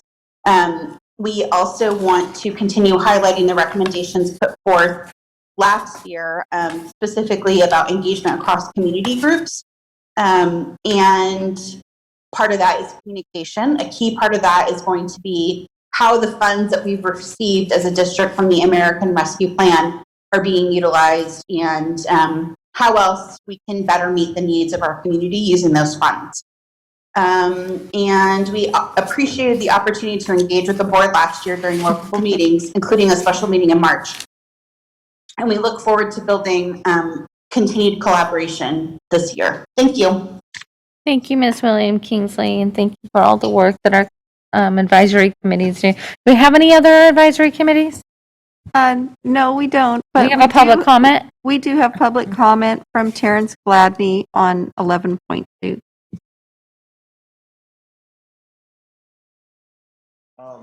As I looked at the responses to the overwhelming amount of emotional parent testimony, I thought about a recent article that I read about some independent study material that was being distributed for high schoolers in Utah. It referred to a system of slavery, or referred to the system of slavery, in that slaves were treated well, they treated like family. You know, trying to explain away the pain and the hate that was involved in that system of slavery. We cannot address our shortcomings if we don't acknowledge them. Everything can be explained away as a negotiation issue. Facilities is not negotiated. It's an independent pot of money. We have millions of dollars in bond funds. You know, there's many things that probably are negotiated and negotiable, but not everything. When a parent says that they didn't receive communication or they feel slighted, that's not a negotiated issue. That's personal testimony that should not be discounted and tried to be painted over with the rosy paintbrush. You know, if we're talking about planning ahead, there's been discussions around how we'll be impacted as a community with, you know, possibly taking on refugees from Afghanistan. I would prefer that we start thinking ahead and don't wait until it happens. There's so many things that can be properly planned for as if they may happen. And if they don't ever happen, at least we have the ability to address them. But we can't wait until the first day of school to order materials such as picnic tables or anything else. Like, I mean, I don't think that we're asking for perfection or that mistakes won't happen, but the mistakes that are happening is just a lack of professionalism.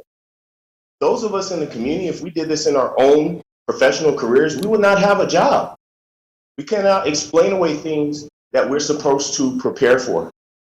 And you guys are in a position to speak up to them. You guys selectively respond and have these outrages to specific things. You guys are not supposed to be on one side or the other. You guys are supposed to be on the student side, not the teachers union side, not the superintendent side. You guys are supposed to be representing the people that voted you there, and that's a collective community. So you have to put your personal opinions of individual organizations aside and figure out what's best for our kids, because those are the ones that are suffering. While you guys fight it back and forth as adults, shaking your head as people make testimony on behalf of their children. You don't get to explain that away. You just don't. And it's very disrespectful. You could please wrap it up, Mr. Gladney.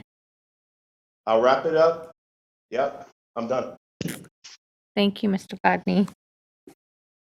All right, item 11.3, Superintendent's Report. Thank you very much, President Pritchett. I just want to start by saying that we are still conducting our own analysis of attendance today. I apologize. Go ahead. We'll get to after him. Sorry. That we are still analyzing what our attendance figures look like today, but I think I can confidently say that we estimate that we brought back well over 30,000 of our students back to campuses. And in normal times, this would be business as usual. Some of you have talked about what it was like in the past. I've been a parent who's taken my own children to our schools for the past 4 years. But our students have been away from in-person instruction for more than 18 months now. And it's hard not to marvel and maybe even feel a little emotional this evening about the significance of our first day back. I felt this today and saw it as well as parents dropped off their own students. I saw it and felt it as I dropped off my own children at their schools, as well as the schools that I visited. I had the honor of visiting Baker Elementary, Pacific Elementary, Crocker Riverside, Tahoe Elementary, and Einstein Middle School. Some of those schools have newly appointed principals, and they all expressed their enthusiasm at the number of parents and families that showed up this morning. In some cases, like at Einstein, families that we weren't aware would be wanting to enroll their children, and some adjustments had to be made last minute. I, of course, was incredibly excited to see our students back again. And I know and feel very strongly that the strong health and safety protocols that our staff have worked countless hours to implement and to design are those that will keep our students in in-person instruction, hopefully for the rest of the academic year. I do want to say that I hear your frustrations about independent study. I've expressed, and we will repeat again, that it was our goal to provide students with a program that goes beyond the minimum requirements of AB 130, because from the very beginning, we felt that it was not enough. And I still feel that way today. But in our efforts to offer a more thorough and more robust independent study program, we also negotiated on effects that might impact the working conditions based on the legislative intent of AB 130. Again, we planned for a program that had more time, synchronous time between our students and our teachers, but we didn't achieve an agreement that allowed us to implement that program. And during that time, we didn't provide our families with details about the program that we had envisioned because of that process. And I recognize and I acknowledge that that information would have been informative to families about their decision to enroll. I have a lot of reflection to do about the role and responsibility in our decision making to meet the needs of our students in this organization, especially the vast majority of our students, those that I had the privilege, along with Member Phillips, of meeting at Pacific. And let me just say, particularly some of those students that arrived without masks. They arrived without new tennis shoes. They arrived without new backpacks. Those are the students that we have a lot of reflection. I have a lot of reflection to do about the role and responsibility in decision making for this organization. I apologize because I would have loved to offer more and because our family should have had information earlier. And I'll say that I will leave it to another day and probably to another venue. After all, this is a Board of Education meeting. This is for our board members to describe more fully in my own words the type of reflections offered by Member Morawski earlier, because I too realize some things that are very unique about a superintendency in Sac City Unified. But let me just say that for anyone who we caused extra stress and extra anxiety by the confusion of the independent study program and the implementation of it, I apologize and I take responsibility. Finally, I do want to echo some of you as board members, your expressions of gratitude to our staff. I want to say the same thing to them. I see the countless hours that they put in, and I also see the personal sacrifices that they endure and make to make sure that we are meeting the needs of our students. We don't celebrate it enough. We don't show it enough. And that is something that I want to recognize publicly. So thank you to all of our staff, particularly because we are living through a time where conditions are ever changing. We are receiving new guidance very regularly. We received guidance on Sunday evening. We received guidance yesterday. And we are doing everything that we can to pivot as quickly as we can to make sure that we are maintaining the overall safety and well-being of our students. I do not take lightly, but do want to just say thank you to our partners at Sac County Public Health. Most of the afternoon we spent talking about New Joseph Bonheim. I want to just encourage and say to our community that we will continue to stay committed in terms of vaccination opportunities, in terms of testing opportunities as well, as we work to achieve and implement a structure in which we can have mandated testing. But again, we will continue to work toward that, and I have full faith that under leadership of staff, in this case, Victoria Flores, we will accomplish. Thank you. Thank you, Superintendent. And I apologize, Member Rhodes. I'm trying to learn this new system. Go ahead. No. I believe you had public, not public comment, board comment on 11.2. Yeah, no, I just wanted to request that the LCAP meetings, if they used to be, I was sent before, put on my calendar to attend the LCAP meetings when Vince was here. I would like to put that on the calendar again so that I can continue being part of those meetings as I was assigned last year with that group. I'd like to continue that work. So if I can get that sent and put on my calendar so that I can also attend as a board member, I would appreciate that. Absolutely. Thank you so much. I just want to make sure, Ms. Moretti, if you can just take note of that, to make sure that that's done. Thank you. Item 11.4, I already gave most of my report in the opening comments, so I will skip 11.4, 11.5, student member report. For today's report, I will be dividing it into two parts. For the first part, I have gathered some observations about the first day of school with the Student Advisory Council. We have observed what COVID regulations was like to reflect the COVID situation in different high school campuses. And today I have data from 5 different campuses.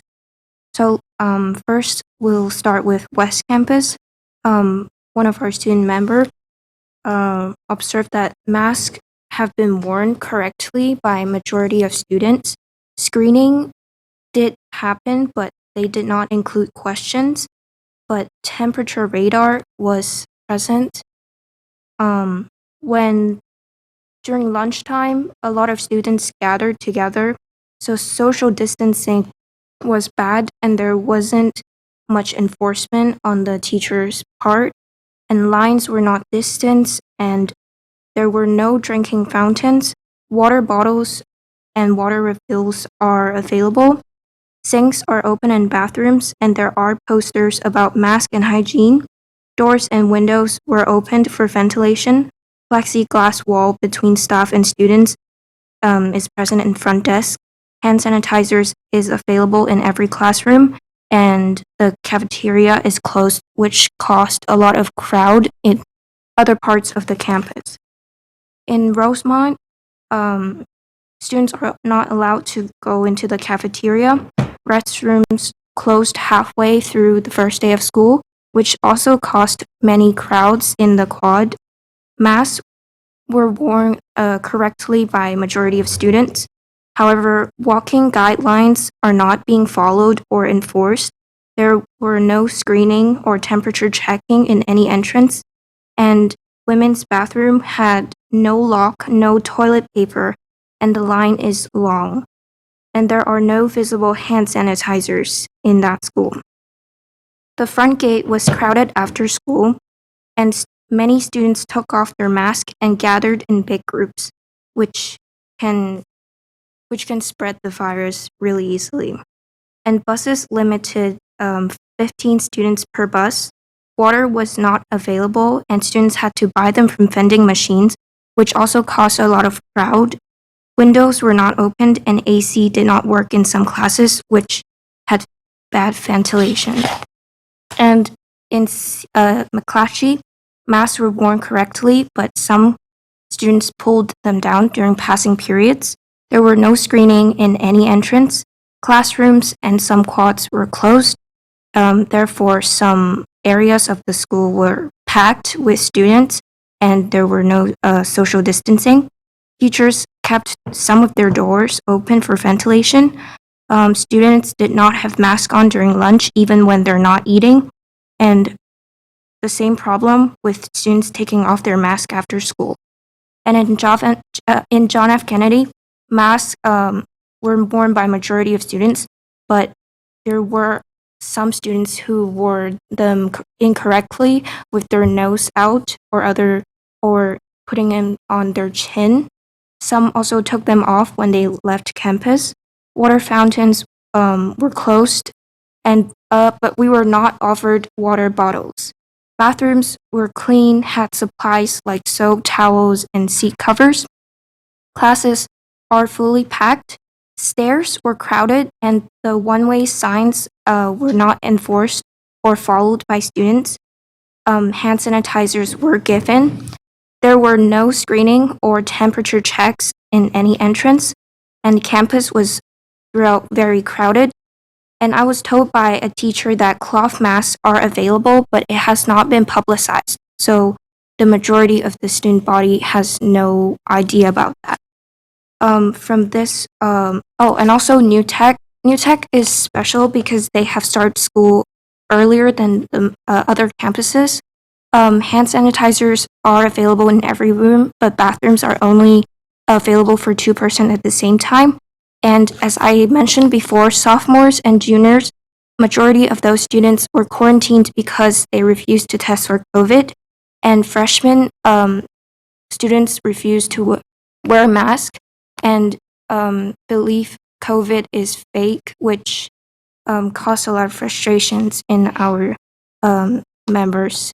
And seniors, being the more mature class, they have worn their mask correctly. From these observations, we have noticed that the major concerns is that guidelines are not being followed or enforced. There's a lack of screening at the entrances of all these campuses, and there is a lack of information given to students regarding Chromebooks or lockers, and also social distancing is not being enforced. For the second part of this report, I'm going to talk about the initiatives of Student Advisory Council that we've come up for the coming school year. First of all, we have an interest in sex education because we feel that the current sex education curriculum is not inclusive and diverse enough. And also, we have interest in counselor communications, college prep accessibility, and also mental health resources. Thank you.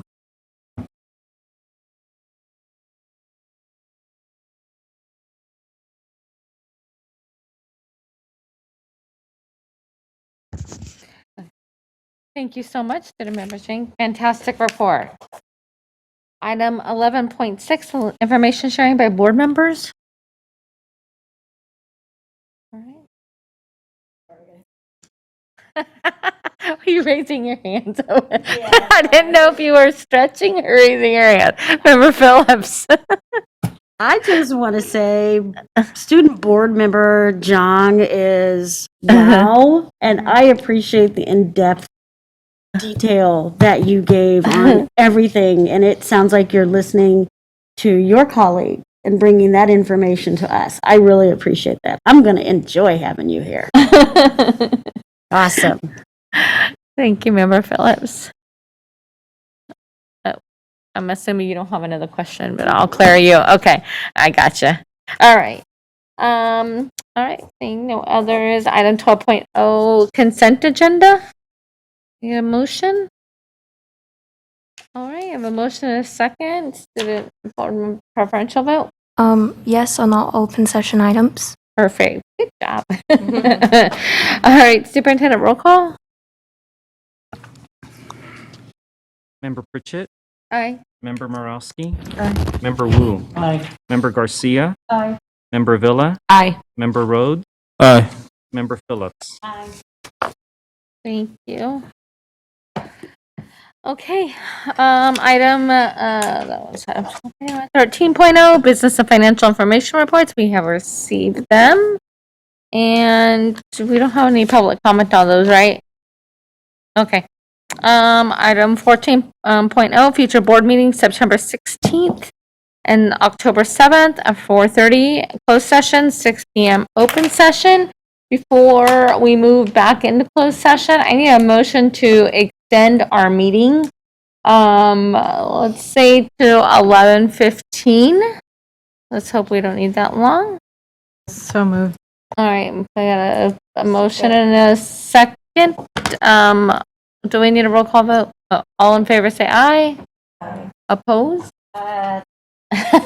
Abstention? All right, we are going to move into closed session.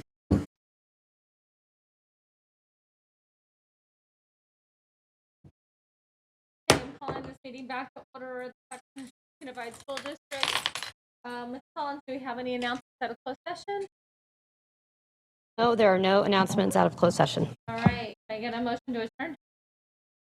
I have a motion and a second. All in favor, say aye. Aye. All right, meeting adjourned. Recording stopped.